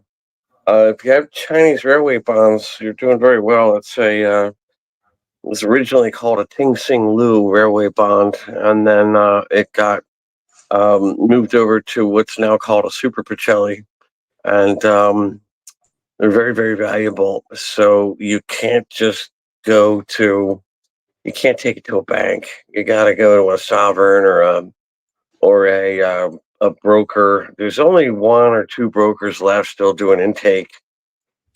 Carol, if you could reach me on my Facebook page, just say it's you and I'll get you to my sovereign will still take you in. I'll get it to our intake. But the US sovereign will still like sneak one under the wire. Most of them are closed, to answer your question. Okay. Who will second appointments be scheduled with to present project outline and receive funding structures? I guess for humanitarian projects. Thank you, Sophie. Yeah, that's interesting. I don't have a good picture on that, Soph. It's a good question. Like I said, at the Exchange Center, they'll have categories for you just to invest in case you just want to dump your money and go enjoy your life, which a lot of people do. If people are 70, 80 years old, they're not going to start corporations and begin. They're going to go golf and sit on a beach and travel. So there's that opportunity to dump it in. But from what I hear you saying, um, uh, pretty girls. You put her face on the screen. Caught him with the eye candy. I'm evil. Jeff's Facebook moniker is Planes Fly. Very simple. It's not Jeff Rahm, so you can't find him there. It is Planes Fly.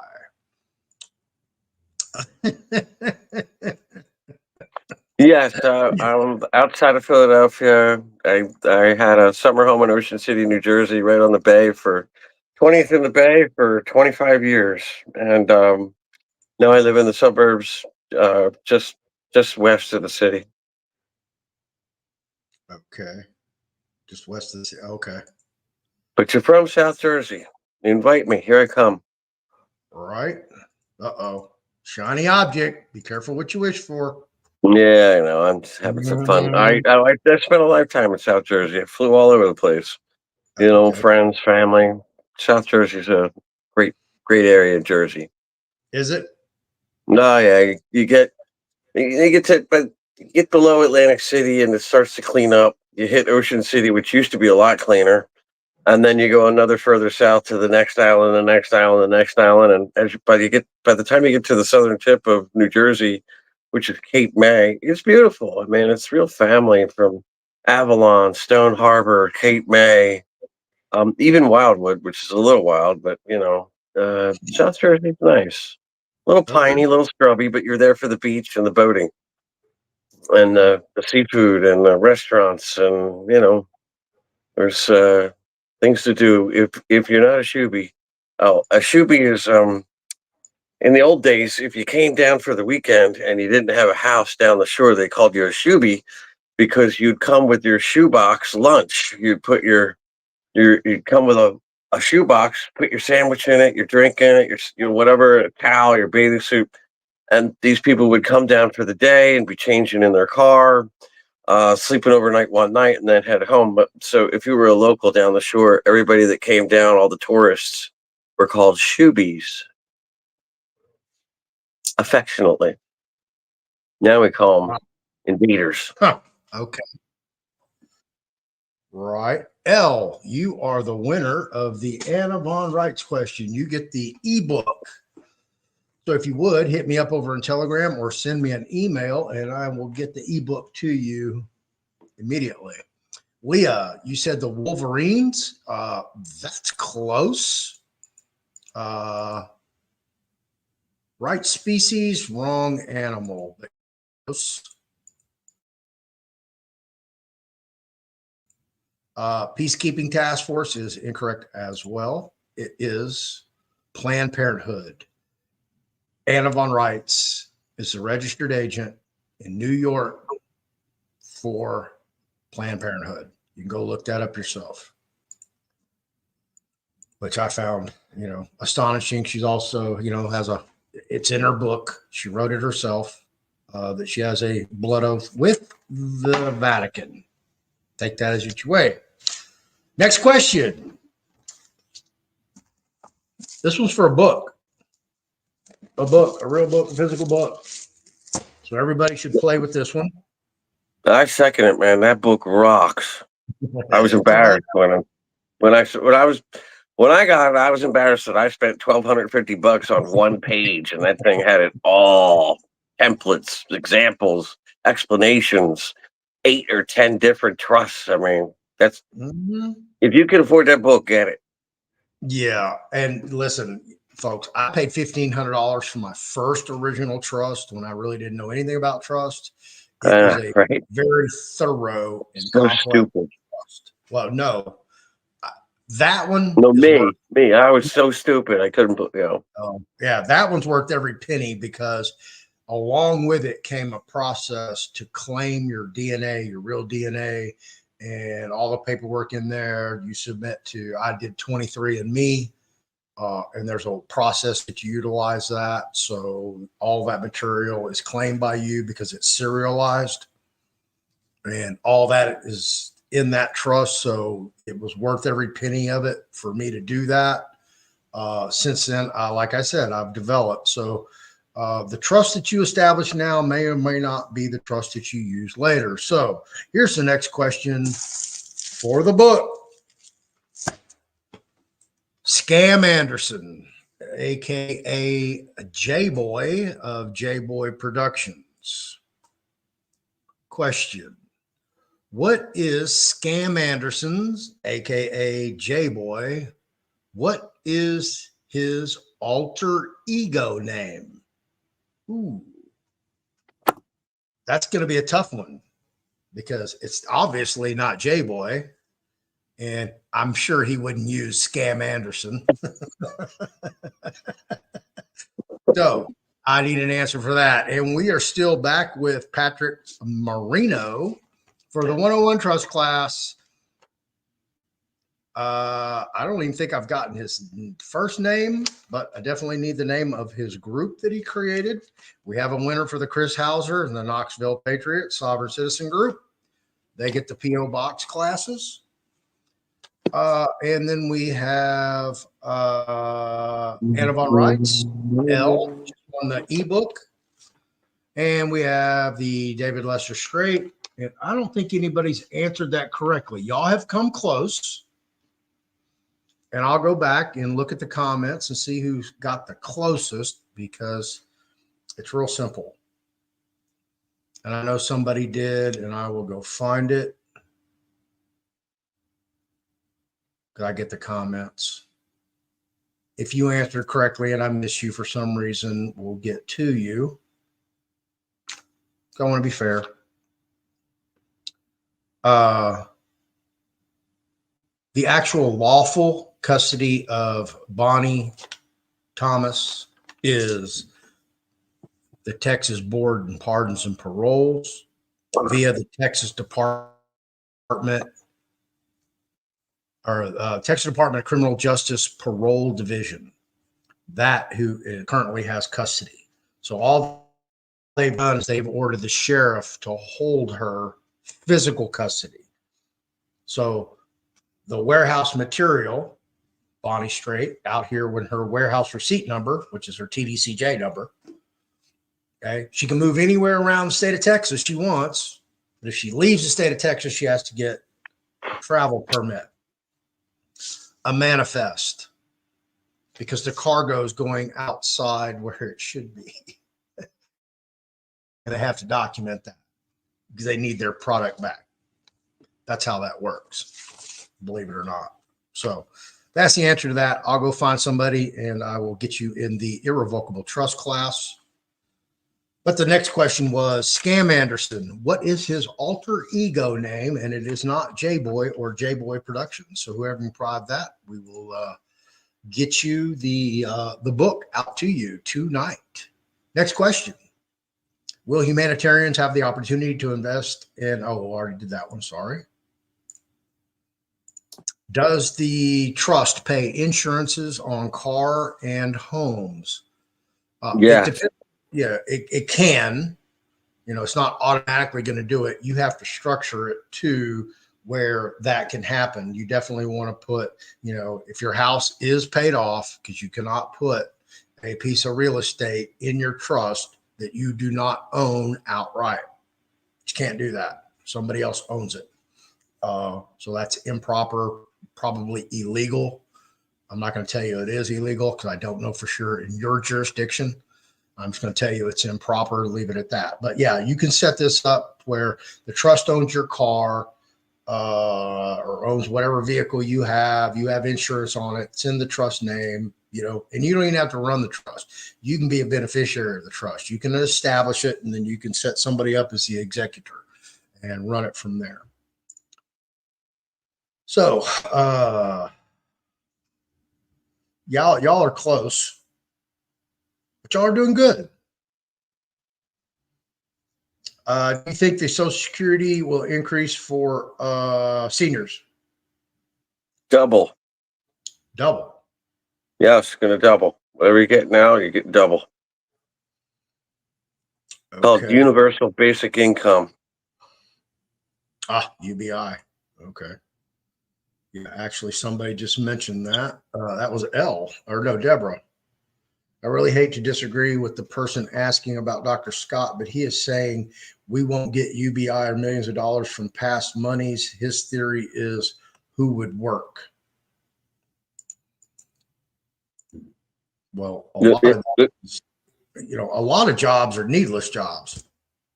Well, the rule on that is you don't get your money if you don't maintain your job. If you're just going to get your money and quit, they take your money back. Maybe I'm not sure if they claw back to that degree, but the idea was it gets doled out slowly, and you have to be employed, or if you're retired, you get to stay retired. But I mean, if you have a job, you have to stay employed to get your money.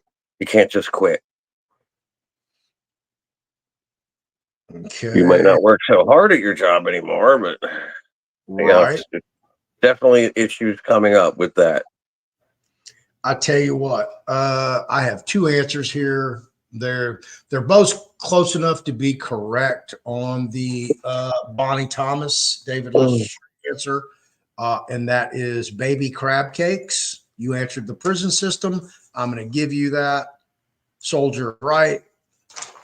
You put the parole office, I'm going to give you that. So I'm going to give it both of y'all, be generous. I'm going to put y'all both in the irrevocable trust class. Come hit me up over on Telegram or send me an email and I'll get you guys in there. Joe Barker, the previous winner, she was close, but that's physical custody. I need lawful custody. Who can issue the orders? What they did is they issued a warrant for her arrest, and the warrant is on blue paper, and it's called a blue warrant. So whenever a parolee hears blue warrant, that's the last fucking thing you want to hear as a parolee, blue warrant. That means you're getting arrested and you're going to be held without bond under the lawful custody of the parole division until you have a parole revocation hearing. That's what Bonnie's sitting waiting for to happen, or it has already happened at the Johnson County Jail, and now she's waiting on an answer, whether they are going to revoke her parole and send her to prison or revoke her parole and send her to an intermediate sanction facility, ISF, for a period of 90 days, or they're going to put her back out on the streets on parole. However, what she has done as she has lost those 2 months that she was out, well, it wasn't even 2 months, actually. Though that's gone. That got extended on to her 5-year term. So theoretically, if she would have discharged in March of 2029, now it is May of 2029. She just added 2 months of it. She lost it out on that street time because she didn't have half her time out here on the streets. It's a fucked up system, folks. That's how parole works. And she's not adept. If she was smart, and I told Chris Hauser the same thing. If you were smart, you would actually befriend me and reach out to me to help you. And I would still help you.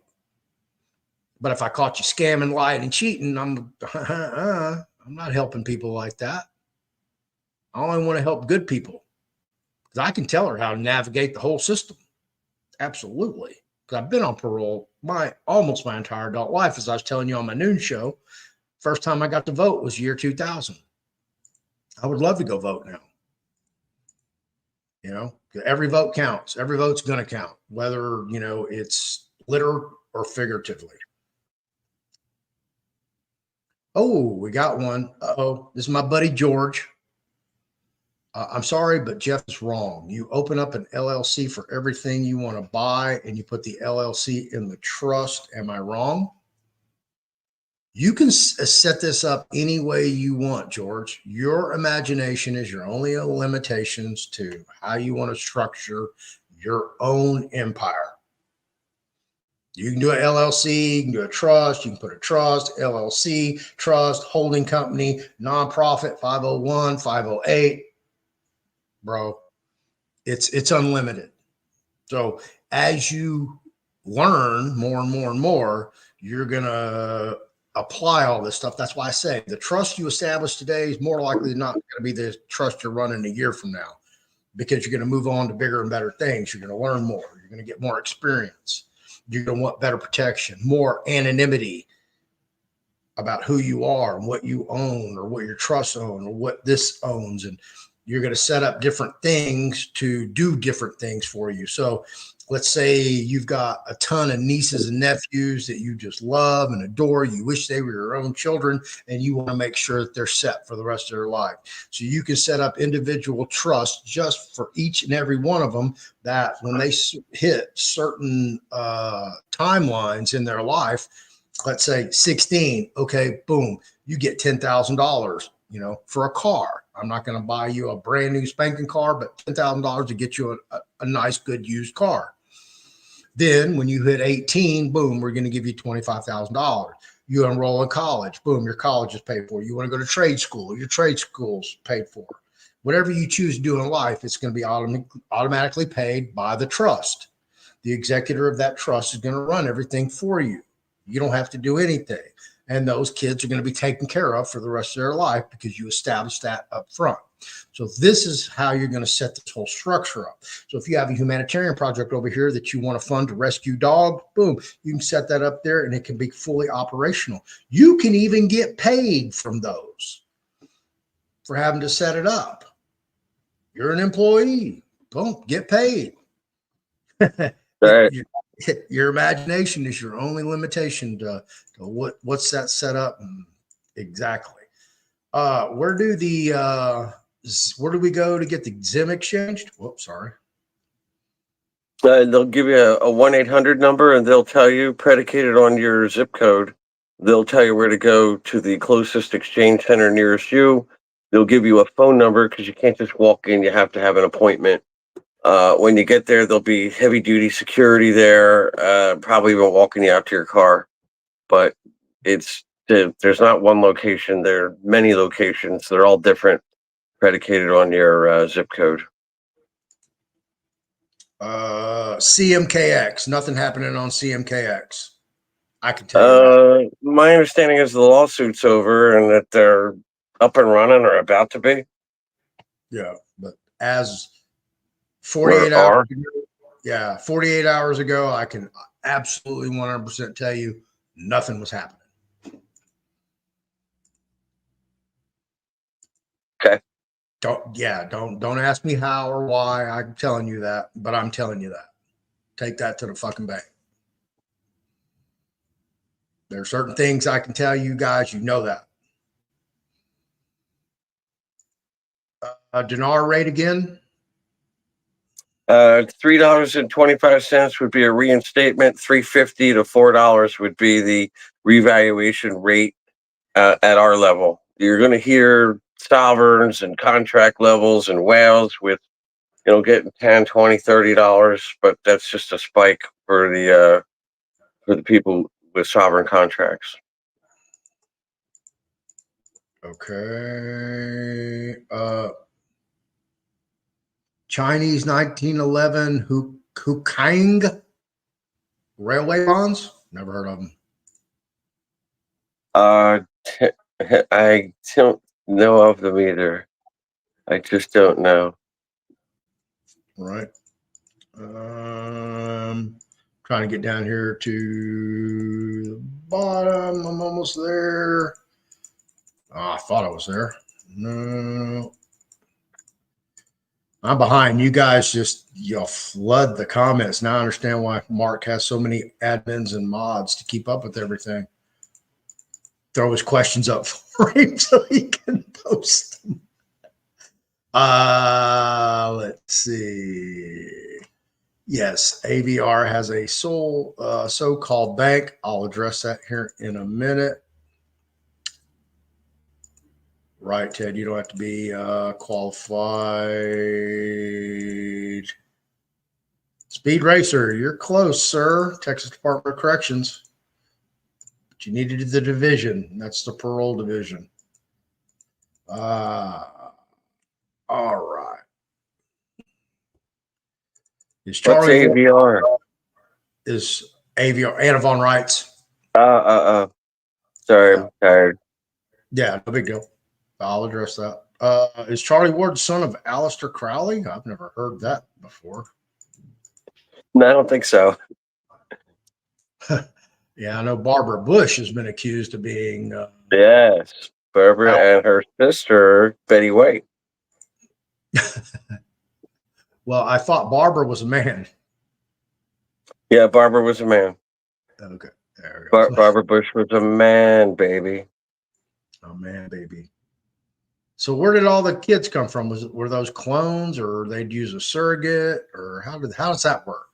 How does that work? Just like Obama, they ran them. The parents of Obama's kids are suing Michael and Obama because their kids are crackheads and hookers, allegedly. They're ruined by Hollywood, all hooked on drugs and rotten to the core. Wow. I mean, there's that video out there, allegedly with Aaliyah and Hunter Biden and some prostitute smoking crack and walking around naked and having sex with each other. Probably. I mean, I'd be suing them too. Yeah, I think I was at that party.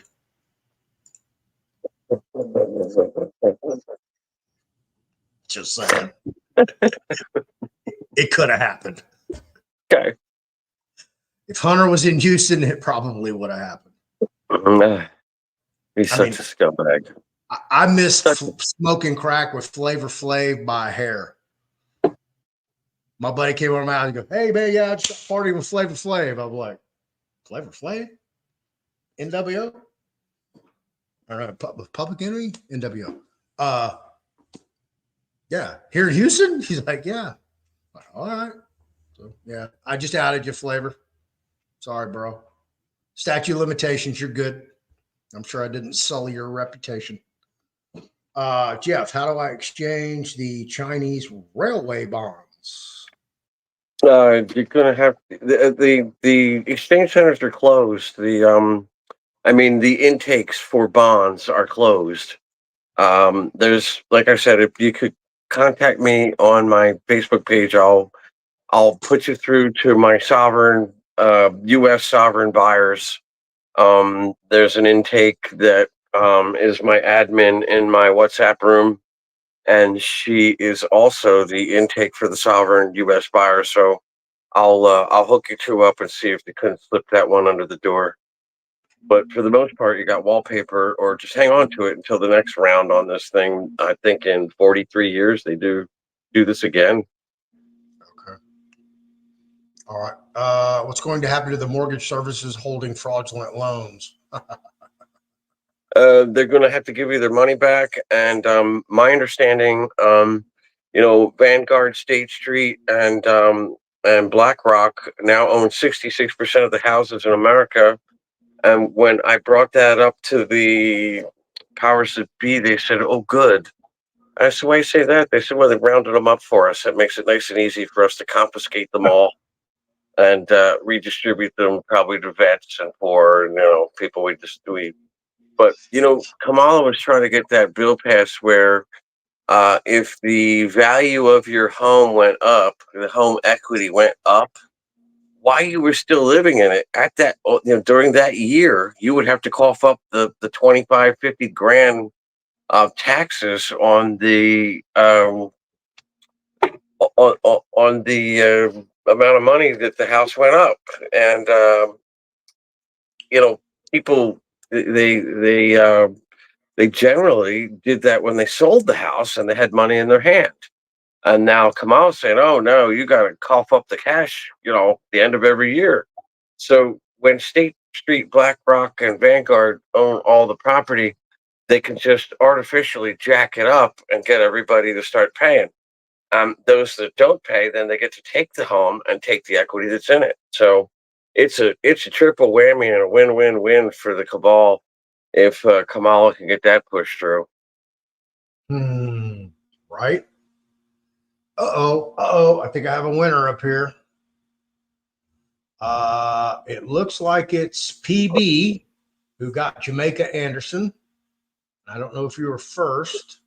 Skefla was his YouTube troll name. I'm looking for his alter ego, the one he uses in his IMDb profile. Uh-oh.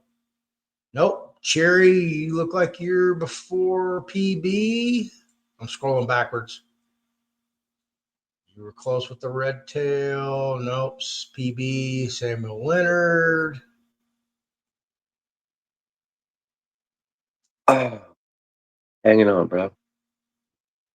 Okay. Yep. I think that's where we're at. How you doing on time and stamina there, bro? Oh, sure. Time I'm getting down there, and stamina left the building this afternoon. You're getting tired. Okay. Yep. It looks like, let me get this winner out of the way. I got up at 1 o'clock in the morning and started working on the computer, and I thought I'd get back to sleep, and I didn't. And so I thought I'd go to work early, and that was another mistake. And now I'm a piece of crap. Oh, I don't know about all that. Okay. Trust me. Head up ass. Cherry, number Heart to Help. You are the winner with Samuel Jamaica Anderson. That's who he uses on his IMDb profile. If you're not familiar with IMDb, I am also a member. That means you are an accredited individual that has something to do with the entertainment industry, namely film and television. And my gym alarm is going off. Time to go to the gym. So that's probably a great segue for you anyway. I know we could continue long into the night, and I'm sure Well, everybody would like to hear real from you. quick, let me, instead of getting real long-winded, let me just bang a quick couple subjects. Dr. Lisa sent me Yeah. over Give bunches it of a articles. Yeah, I got 9 minutes left, and I turn into a pumpkin. Dr. Lisa sent me over articles, multiple articles, publishing that Europe is telling Europeans that they have to have at least 72 hours of food and be able to sustain themselves at home. And, you and I probably are thinking the same thing, that that's the RV and the lockdown for them. But they're being told just in case they go to war with Russia, which is silly. That doesn't make sense to me. That's not all even on deck. Uh, Elizabeth something Ruiz Rodriguez. Okay, so I was listening to some of her stuff, and if you recall, she said that I'm just trying to peck. I'm not picking on you, Elizabeth. I love you. I'm sure you're a good person, but it said, and you never met me in the Philippines. You could be at the office. I told you I'd pay to go there, but anyway, whatever. She said that she goes to Las Vegas and triggers the United States currency, the new rainbow currency.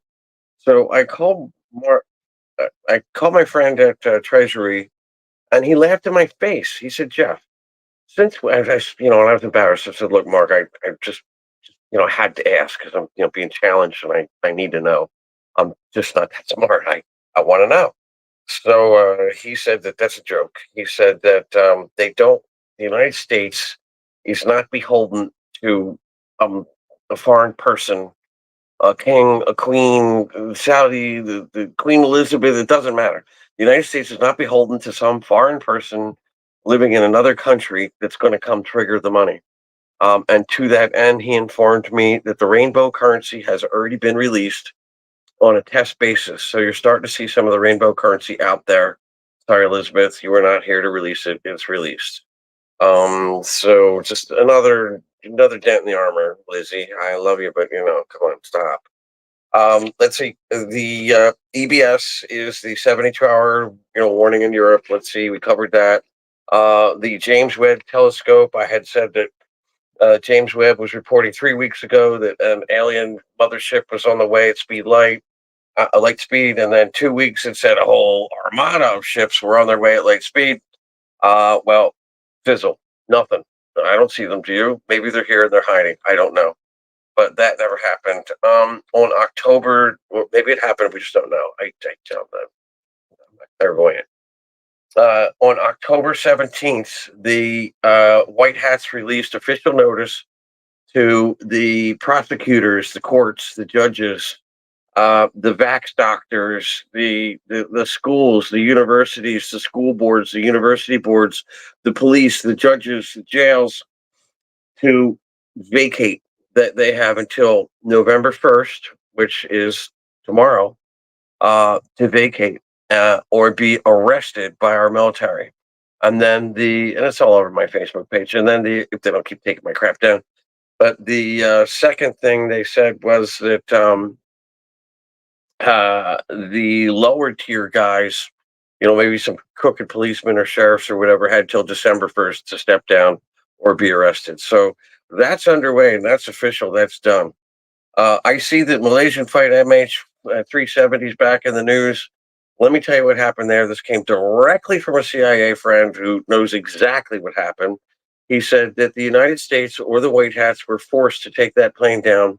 He said that on board there was 4 people, 4 scientists, 4 guys that were stealing technology that had cloaking technology, anti-gravity technology, that they had cloaking ability to cloak entire planets, which brings some question into play. Nubaru and others. And why'd we have 2 moons here recently? Where'd that come from? And anyway, strange shit happened. But at any rate, he said that, look, there was 4 people. I said, let me get this straight. They killed almost 300 people to kill 4 people. He said, Jeff, they'd have killed millions and millions of us if those 4 people got that technology to the bad guys. So I mean, it was one of those tough calls. And then he went on to tell me something really disturbing. He said that 70% of all airline accidents are done on purpose to kill somebody on board.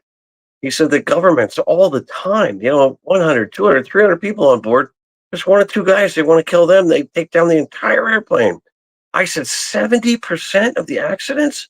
He said, well, probably north of 70% of all airline accidents are on purpose. That's sick or what? At any rate, so the whole system's about to change. The jails are about to change. The prosecutors are going down. The judges are stepping down. The courts are completely changing back to common law. Common law states that if there was no victim, there was no crime. If nobody got hurt. The jails, they're about to release most of the jails. Did you know that 10 to 15% of everybody in the jails is innocent? You probably did.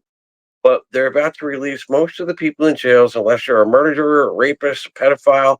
It got to be a hardcore. They're going to keep them. But most of the people in jail, they're going to let out because, well, you were caught with a gun. Well, did you shoot somebody with it? Did you hurt somebody with it? Did you hit somebody with it? Well, no. Well, then there was no crime. So under common law, the crime exists when there was a victim, when somebody was harmed from what you were doing. So the whole system's about to change completely. That's already in the queue. It's already happening. Now, anybody want to go to the Department of Homeland Security website and look up, they already have planned the cyber attack for Election Day. It says it right in there. So we hear from, Judy and a bunch of other people that they're all worried about a potential cyber attack. No, it's already planned, and they're going to blame it on Trump and the Russians trying to rig the elections. So that's another reason why the EPS, in my opinion, and many other people's, maybe they've changed that by now, but it should go off ahead of time, clean the swamp, and then go have legitimate elections rather than have illegitimate elections and fight that to undo that and overturn and sit in court, battle, and have all the libs come out of everywhere screaming and hollering foul. So, I think the idea last Saturday was to lock us down and start cleaning out. So we could have another election. And now I'm hearing, well, they might let the election go through and then just contest it, which seems to me to be a stupid way to go about it. But I'm not in charge. But remember, I want to be. Anyhow, that's all I have on the quick rundown of what's left on my list that I kind of been making up while we sat here. I'm out.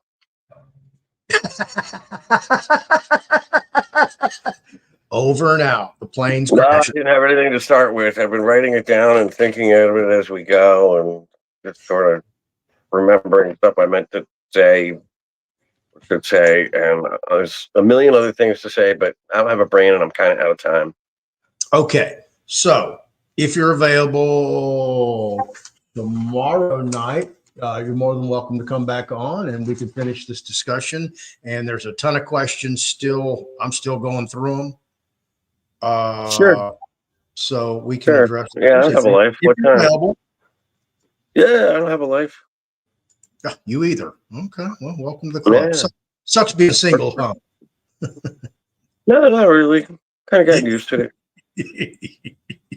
Oh, who's the date? I am getting ready to I'm starting to get bored, starting to get lonely.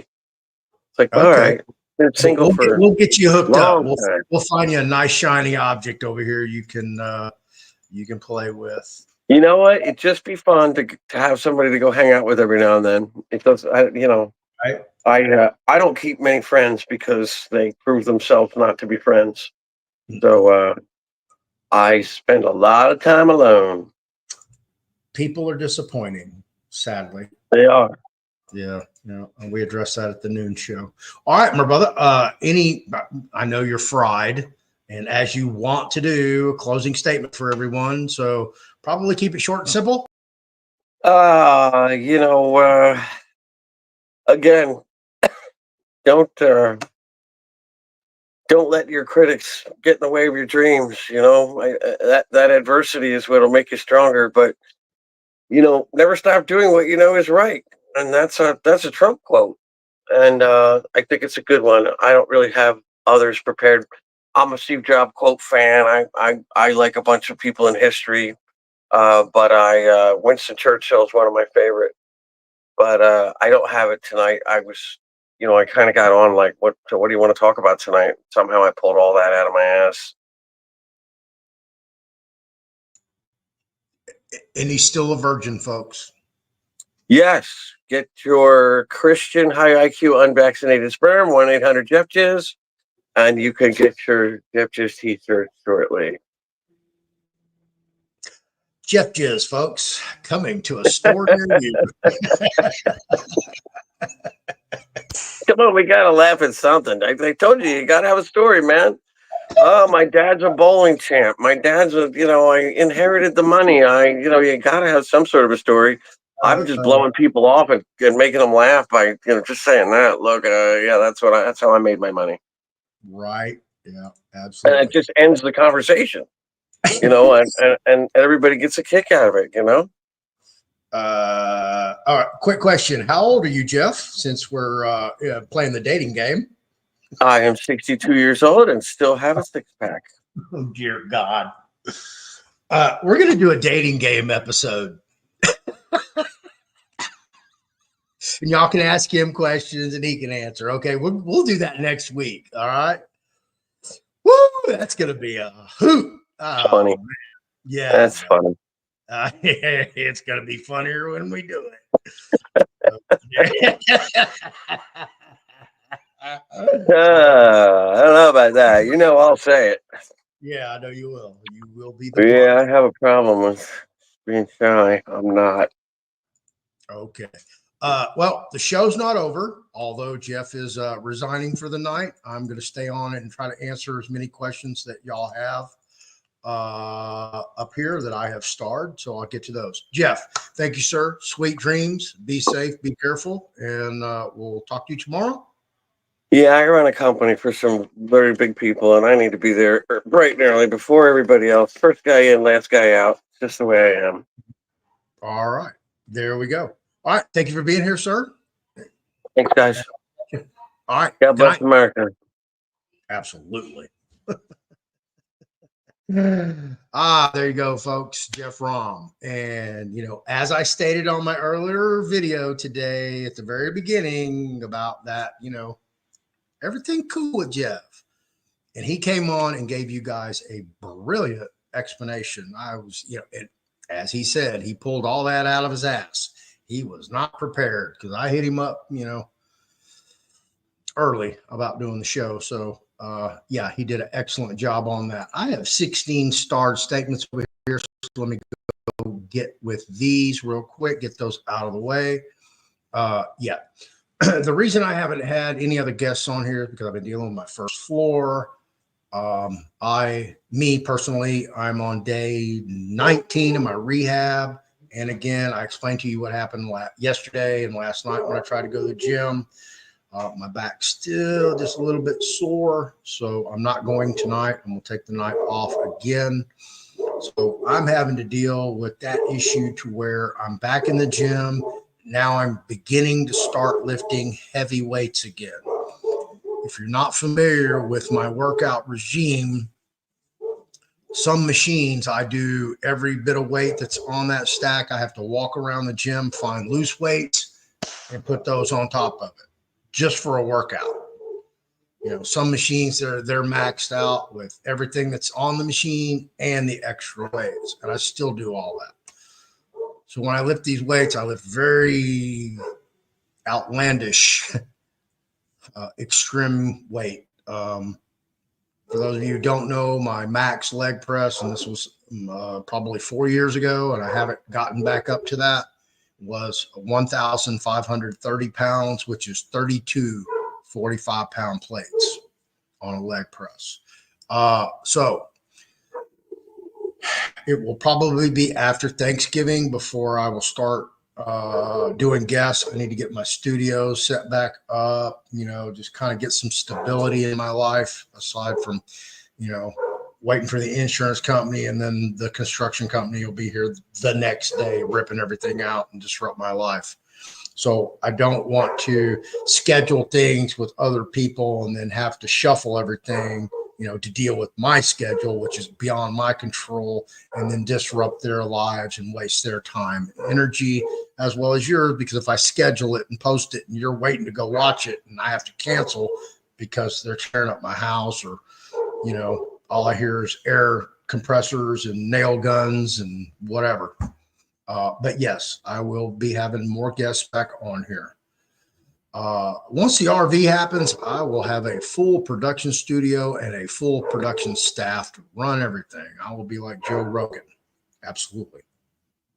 And I won't be just doing my show. I'll be producing for other people who want to do their own shows, want to do something more steady. Let's see. Do you know anything about CMKX? I answered that just a few minutes ago. As of 48 hours ago, nothing on CMKX. So there's your answer for that. You can take that to the bank. Carrie, hi Floyd. Why EIN again? The money comes from where? All right. When you establish basically any trust, okay, it can be a foreign, irrevocable, revocable, express, charitable, any kind of trust. To operate that trust financially, you need to establish an account at some type of financial institution. Because it's a trust, it's non-taxable. That needs to be established as a non-interest bearing bank account or credit union or whatever financial institution you decide to use, like Charles Schwab. I'm just throwing that out there. I'm not recommending anybody. Merrill Lynch. I'm just trying to put ideas in your head. But you need that to establish it. Is the IRS going away? I don't know. Trump says they're going to try to eliminate it, but guess what? As of today, more likely than not tomorrow, and probably all of 2024, in order to operate financially with a trust, you're going to have to get an EIN for that trust. You're not going to be able to set up an account for that trust. You don't want to set the trust account up under your Social Security number. You need a separate total, everything separate. Okay. You're trying to distance yourself from yourself, if you understand that. So when people are digging through these entities, like the House Intelligence Committee has done with Hunter Biden and Joe Biden and the complete shell companies that they had, they're tracing the money. And that's what they've tried to do, is put all these shell companies up under these auspicious names to hide their identities. That's what you're trying to do. Trying to, act like the elite, act like wealthy, act like a criminal. I don't want to be associated with that. So if I'm associated with that, people will come try to take it away from me. And I'm going to do a couple shows on some other stuff. Like, are any of you guys familiar with bulletproof clothing? Custom made? I'm going to turn you all on to that. So that's why you need an EIN. And Rebecca, where do we find out what our EIN is? You don't find out what it is. You go establish it through the irs.gov website. So I encourage everybody, before you go name your trust, the Holy Macaroni Trust, okay, that name may be taken. So before you set up your trust and get your witnesses and get it all notarized and all the I's dotted, T's crossed, punctuation and grammar, and then you go get your EIN, you're like, oh man, somebody took my name. So now you can't get your EIN for that name. You got to go change all your documents to start over. So pick your name, go get your EIN, create your trust immediately afterwards, because There is a time stamp delay there. So you don't want to go get your EIN and 6 months later go set up your trust, because you can't have one before the other. So basically what you're doing with the EIN is vetting that the name that you're going to select is available. Can we put our humanitarian assets in our revocable trust? Absolutely. Absolutely. Once you receive them from whomever, however that works, you can do that. Now, with the whole Zim scenario, if you have a humanitarian project or projects, and it's beyond the 30 to 50 million that they're supposed to pay for, yeah, then I don't know how that's going to work. If they fund the project directly, they funnel it through your account. I don't know anybody who's provided me with an answer on that. I've never really asked the question myself to anybody I think would be knowledgeable enough to answer it.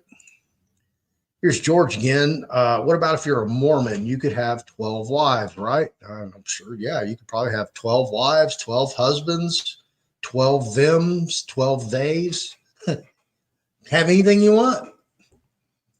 You can identify, you can have cats and dogs now. You can actually have real, true bestiality without having sex with an animal. Well, not that kind of animal. Y'all know what I'm talking about. Jeff, will the SEC be a thing? Will they still utilize UCC for commercial contracts? Leah asked.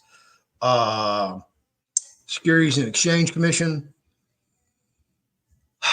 It depends on what they do with the treasury, the currency of the United States of America. They're going to come out with asset-backed new currency.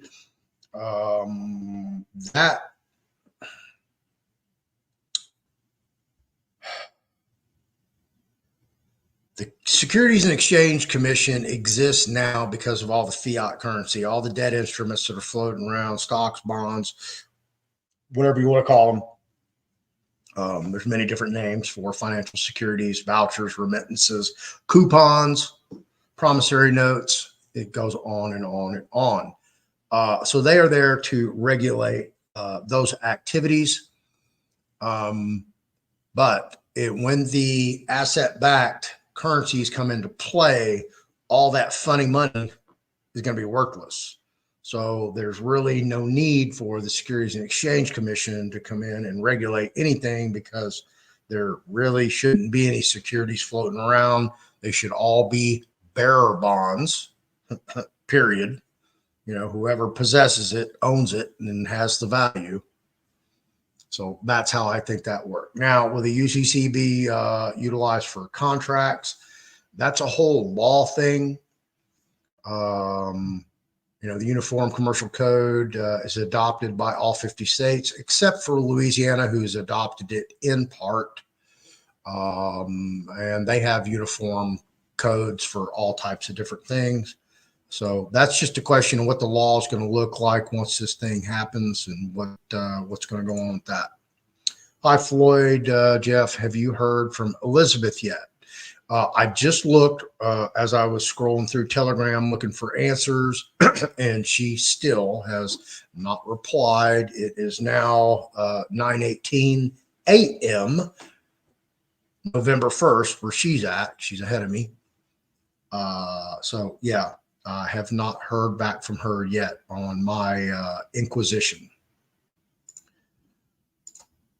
Gracie, why take Jeff's time for stupid games? I tune in for Jeff's intel. That is rude.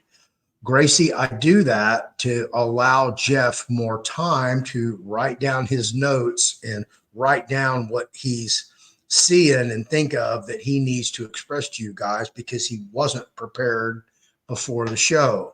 So, as you guys sometimes know and don't know, I talk to Jeff before we come on the show.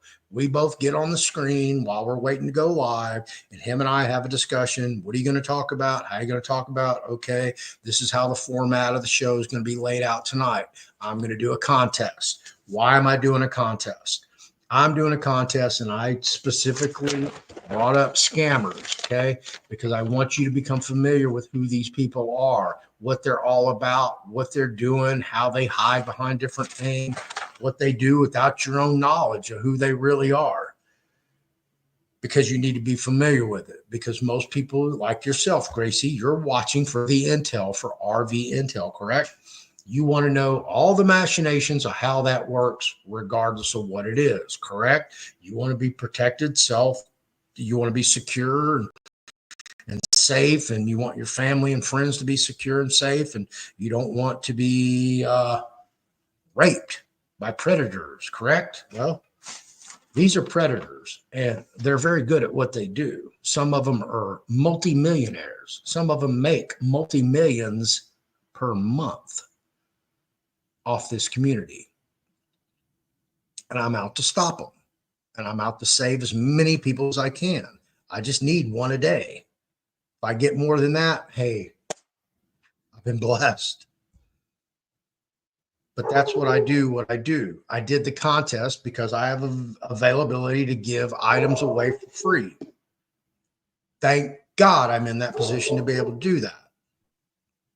So I did the contest for several reasons. One, as a break for Jeff, because I don't want him constantly talking the whole time, because he will get burnt out much quicker than what he does. And it allows him time to think, digest, recompose, and get ready for the next segment. As always, I want to educate you as much as I can about everything that I know to be true and factual. Part of that is who these scammers are. Because once you become wealthy, okay, and you haven't quite gotten it over to your trust yet, you're a target. You have a liability. And you have to do something with that and take care of it. So you're going to reach out to people that you think are honest, reliable, and knowledgeable to help you handle your affairs, correct? Well, some of them are going to be a lot more credentialed. They're going to have degrees all behind their desk, Harvard, and Yale, and University of Texas, and all this different stuff. Oh, okay, they look like they know what they're doing. They might have a bunch of awards behind them on their ego case. But they're waiting on you, and you're going to walk in there, and you're going to walk out going, I can't believe I lost everything. That's what I want to prevent. Because trust me, Gracie, there's people that you're talking to right now that you communicate with, you're friends with on some social media platform or some different group that are going to be multimillionaires, and they'll be penniless in the first 90 days. Absolutely. They're going to get taken by people that are much slicker than these that we know about, that I'm addressing you with. I just got off the phone talking to somebody that their mom died in her sleep, and they found out that their mom divested the entire family fortune to a Nigerian, got scammed.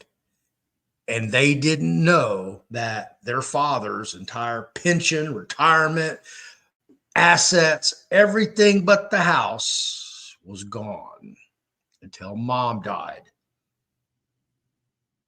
They didn't know. Is that going to happen to somebody like you? The matriarch of the family who controls everything, the purse strings, the decisions, the holidays. You don't know any better. And she lost it all. The entire family fortune. And apparently it was substantial. So this happens. Okay. You may think the game is stupid. To me, it's anything but stupid. So I take your comment. I'm not trying to put you on Front Street, embarrass you, anything like that. I'm trying to give you my explanation for why I do things the way I do. I'm very specific about the things that come out of my mouth. I'm very specific about the things that I do. I told everybody one time when I ran a contest and I posted in my Telegram, hey, if you don't play, you can't win. Well, nobody really took that to heart because it was only $1 to enter. And I think 20, 30, 40, 50 people entered. I don't remember off the top of my head anymore.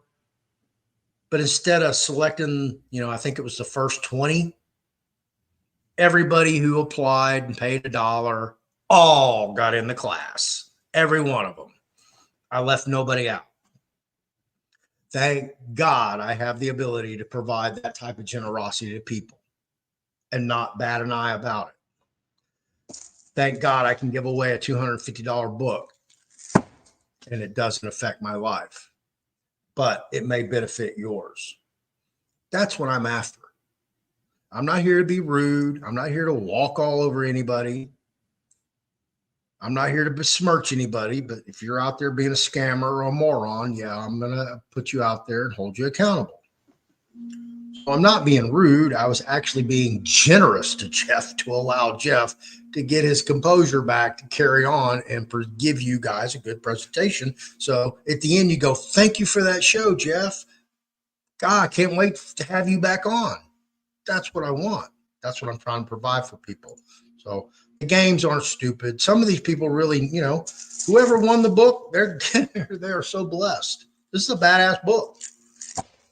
I wished I wrote it. I participated in it, but it's Anne's book. She did it. All right. Floyd, I used to fund trust, and we always put real estate in the name of the trust, even if it's not paid for. Are you sure that is true now? Well, whose trust does it belong to? And what is real estate? If you really comprehend real estate, I don't have my bookcase behind me, and believe me when I tell you, I've taken real estate exams for people, and I've never been to real estate school and passed. Okay? Statute of limitations. Real estate, darling, is legal fraud from the get-go. Why? I'm going to give you a perfect example. If I own this house outright, okay, and I bought this piece of land, and I built the house, pay for it in cash, it's mine, all mine.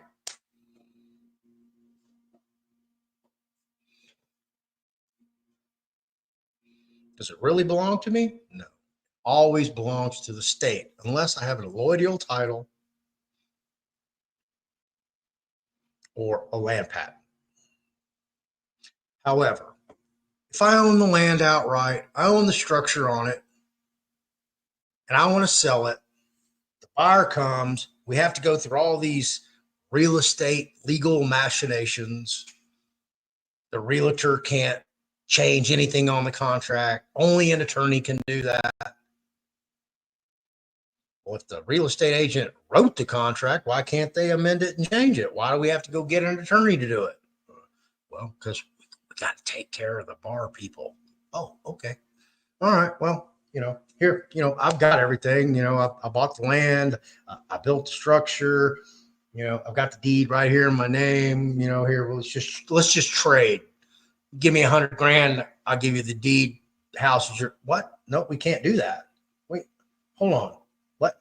We got to do a title search. Huh? Why do we have to search for the title? I'm the owner. I own it outright. What do we got to search for? Oh, well, we got to take care of the title company too. Oh, okay. All right. It's legal fraud, the whole thing. Why? Well, when you sit down at the closing table and you sign that contract, which has a promissory note included, you just pay for the house. because they're going to take that promissory note and they're going to go sell it on the open market. They're going to get paid money. They're going to open up a direct demand deposit account at the bank for you to pay your mortgage plus interest.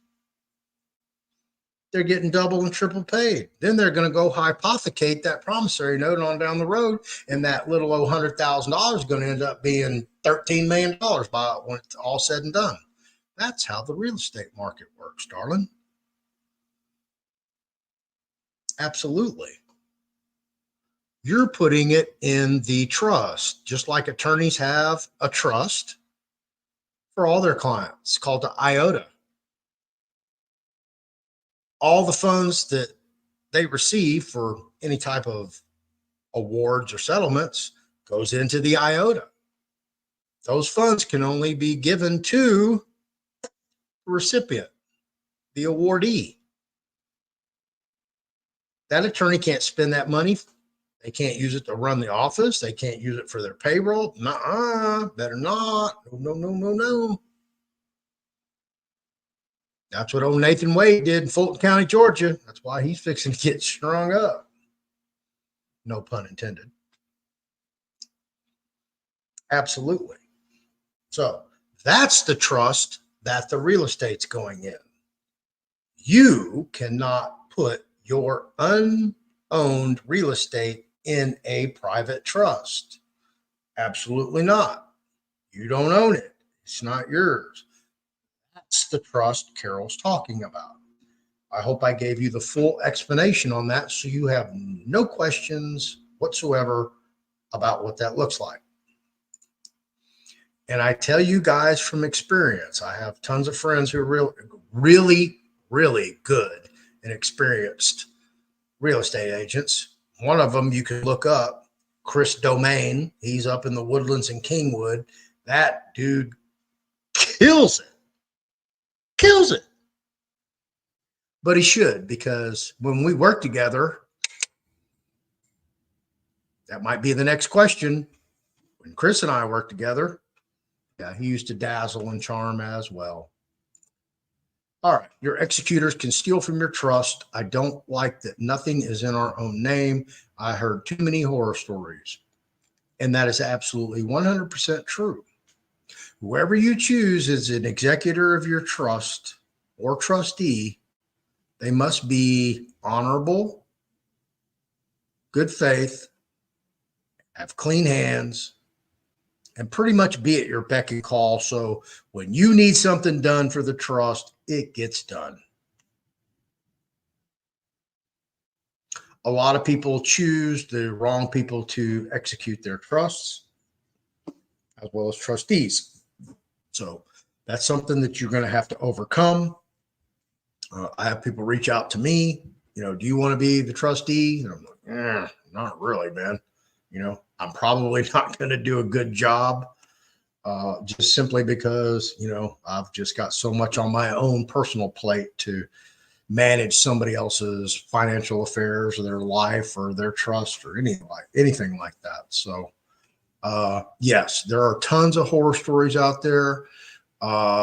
Stuart, my buddy, who's a former Nevada state trooper, former California county sheriff, who was incarcerated in Nevada, trying to help out a guy he met in a clinic.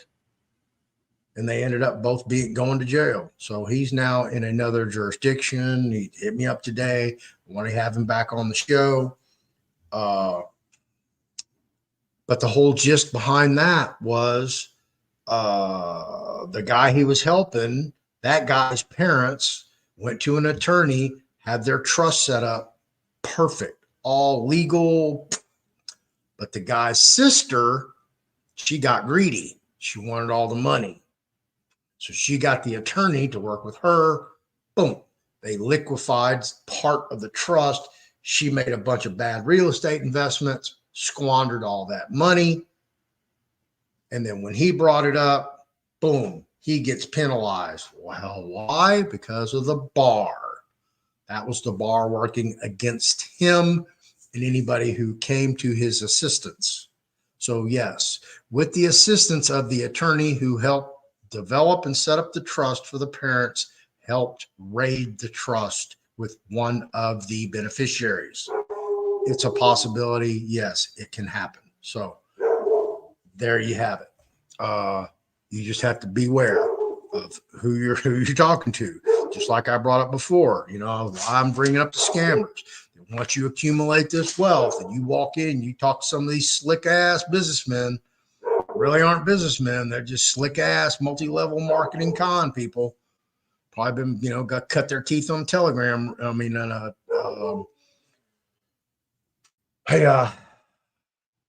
telemarketing room or multi-level marketing, and they're going to take everything from you. You're going to sign it right over to them.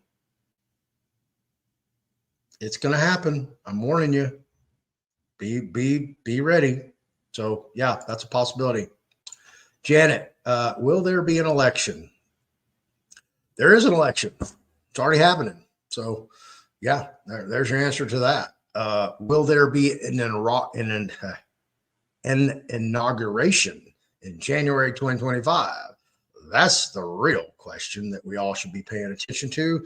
What's going to happen between November 5th and January, was it 20th, 21st of 2025? That's the $100 quadrillion question. There you go, Janet. Supreme Court info. Nothing out of the Supreme Court that I've heard that's relevant. Nothing on the docket that I feel that's going to be, game changing or life changing at the present moment. I haven't heard anything. I doubt you'll see anything coming out of there unless it has to do with, the ongoing thing that we're dealing with November 5th.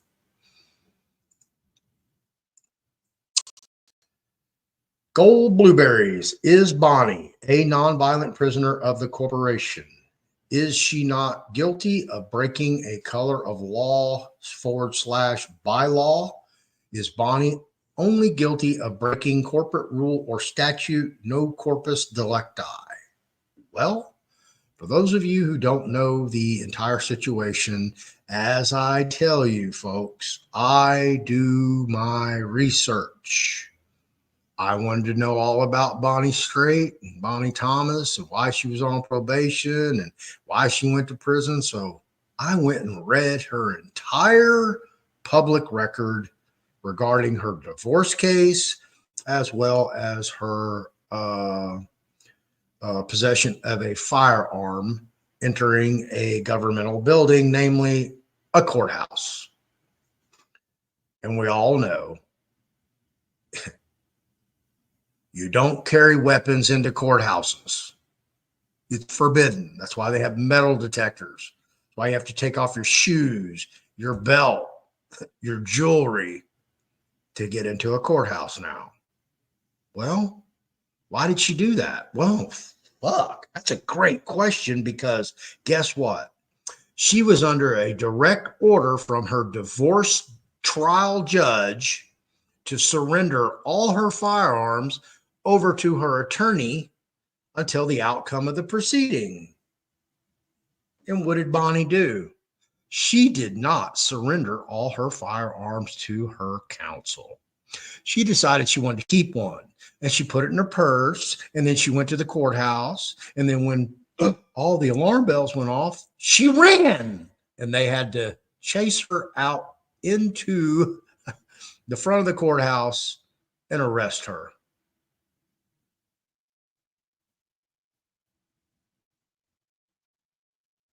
So how smart is Bonnie Thomas?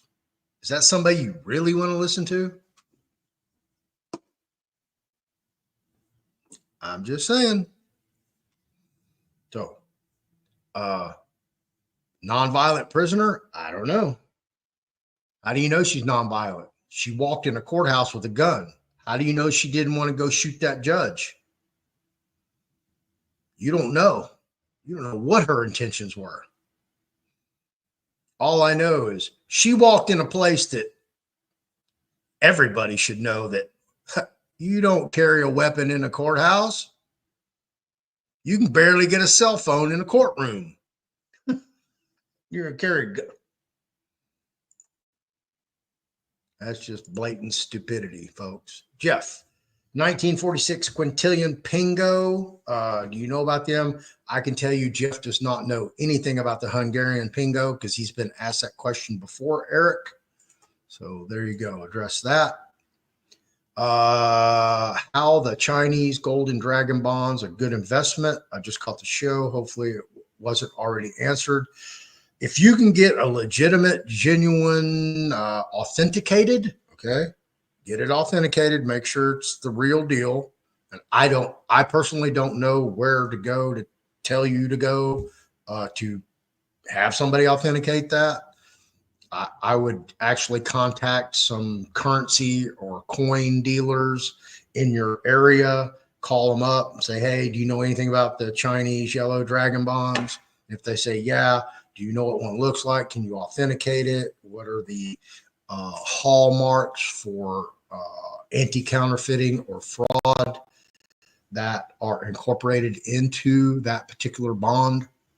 You know, and I don't know. I couldn't tell you. I've never seen one, so I don't know what to compare that with. All right. For those of you who've won prizes, y'all need to hit me up. Y'all want to do one more for a book? For another book? Another book? Y'all want to do another one? Let me scroll up here. Let me hide that. Oops. I didn't mean to put that up there. There we go.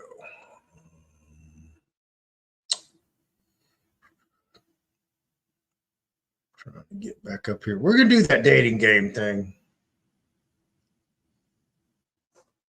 That's going to be a hoot. And Jeff will probably fly wherever. If you're close to where he's at, he'll probably rent a plane for the day and fly out. And I don't know, y'all can probably go do lunch or dinner or a movie or, you know, cheap motel on the highway.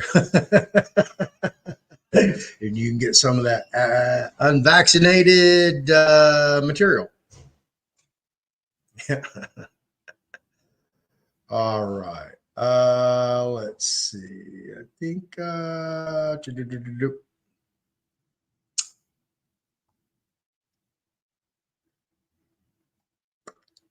right. My dog barked and all the doorbells went off.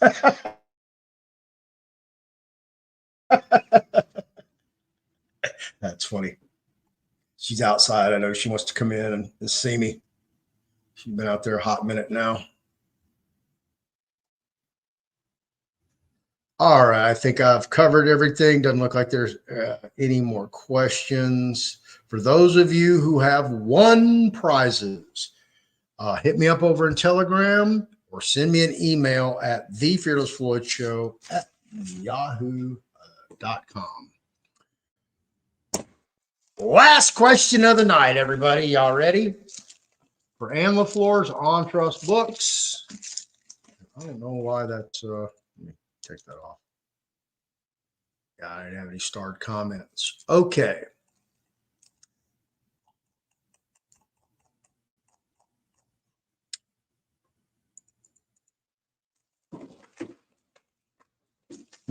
How can I ask this question?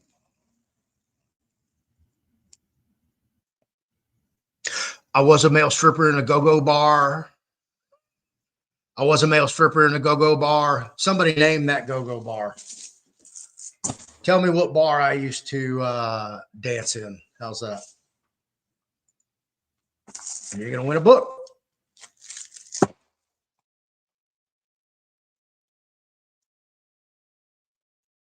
Anybody?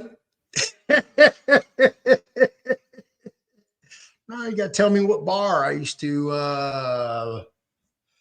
Was a male stripper in a go-go bar. Was a male stripper in a go-go bar. Y'all remember that song back in the 80s? Carrie Smith, can I just have it?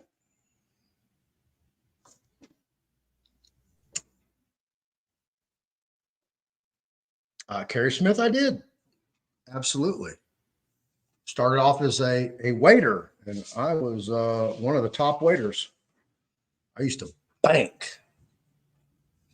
And then I got talked into, you need to dance. No, it wasn't the Chippendales. Close though. So I tried dancing. I lasted about a week and I just couldn't handle it. Didn't like it. I was making more money waiting tables, so I went back to making tables. The Men's Club H-Town. No, it's not called H-Town. Man, I know y'all got Google. There's only been one in the city of Houston. I mean, there have been multiple locations with different owners. One of them used to be the gentleman that I mentioned earlier, who's a badass real estate agent. Too many crazy women. No. Alaskan Bush Company? No. Nope, not the Men's Club of Houston. That would be the TMC, talking about the Men's Club. The Men's Club, before it was the Men's Club, used to be Baby O Showgirls in the Windsor Plaza. Yeah,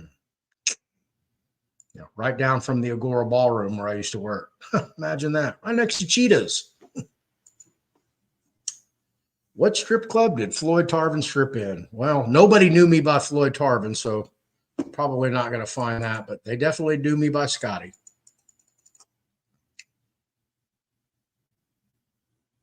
I told you folks, I've had this wild ass, crazy, outlandish, unique, remarkable life.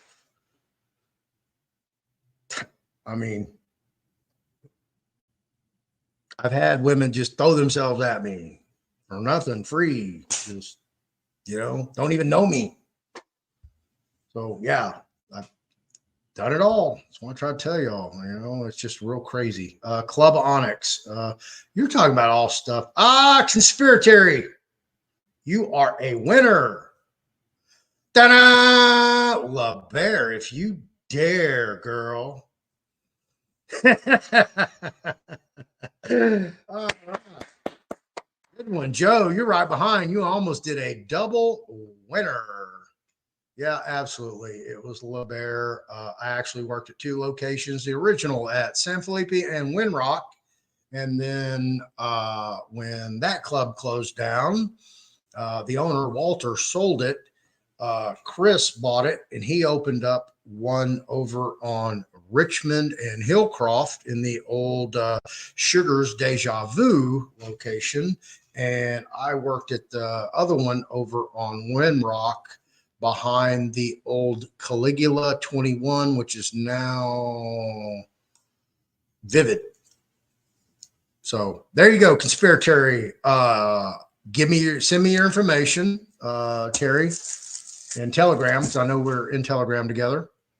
And I will get you all printed up, get you signed, sealed, and delivered. And you will receive a package like this in the mail, 2 to 6 days, media mail. So congratulations to everybody that participated, everybody that won. I look forward to doing this more often.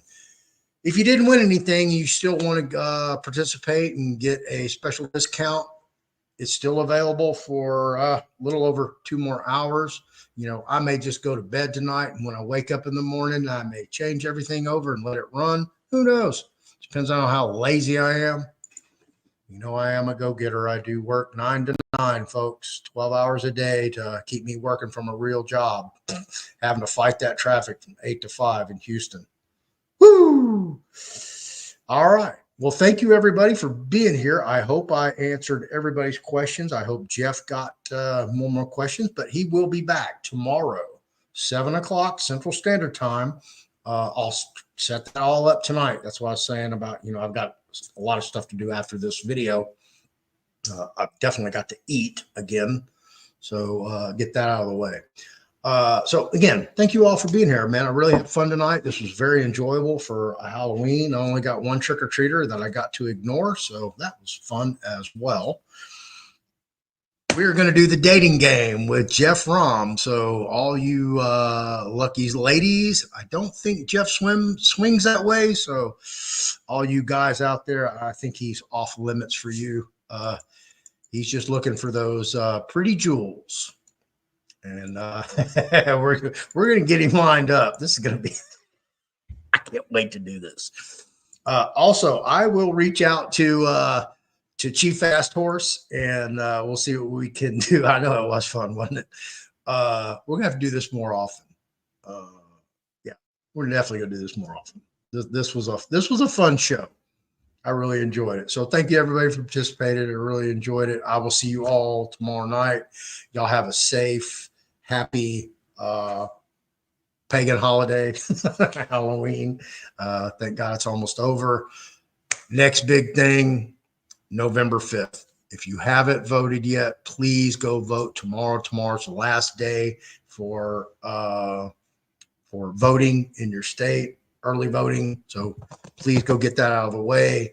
You know, no telling what they're going to do this weekend or Monday or even Tuesday morning to prevent the results from, being known. They may have something already rigged. So, go do your part for God and country, because that's what this is all about. This is definitely a battle between good and evil, folks. This is a spiritual battle for the soul of humanity. So go do your part this time around. Thank you, everybody.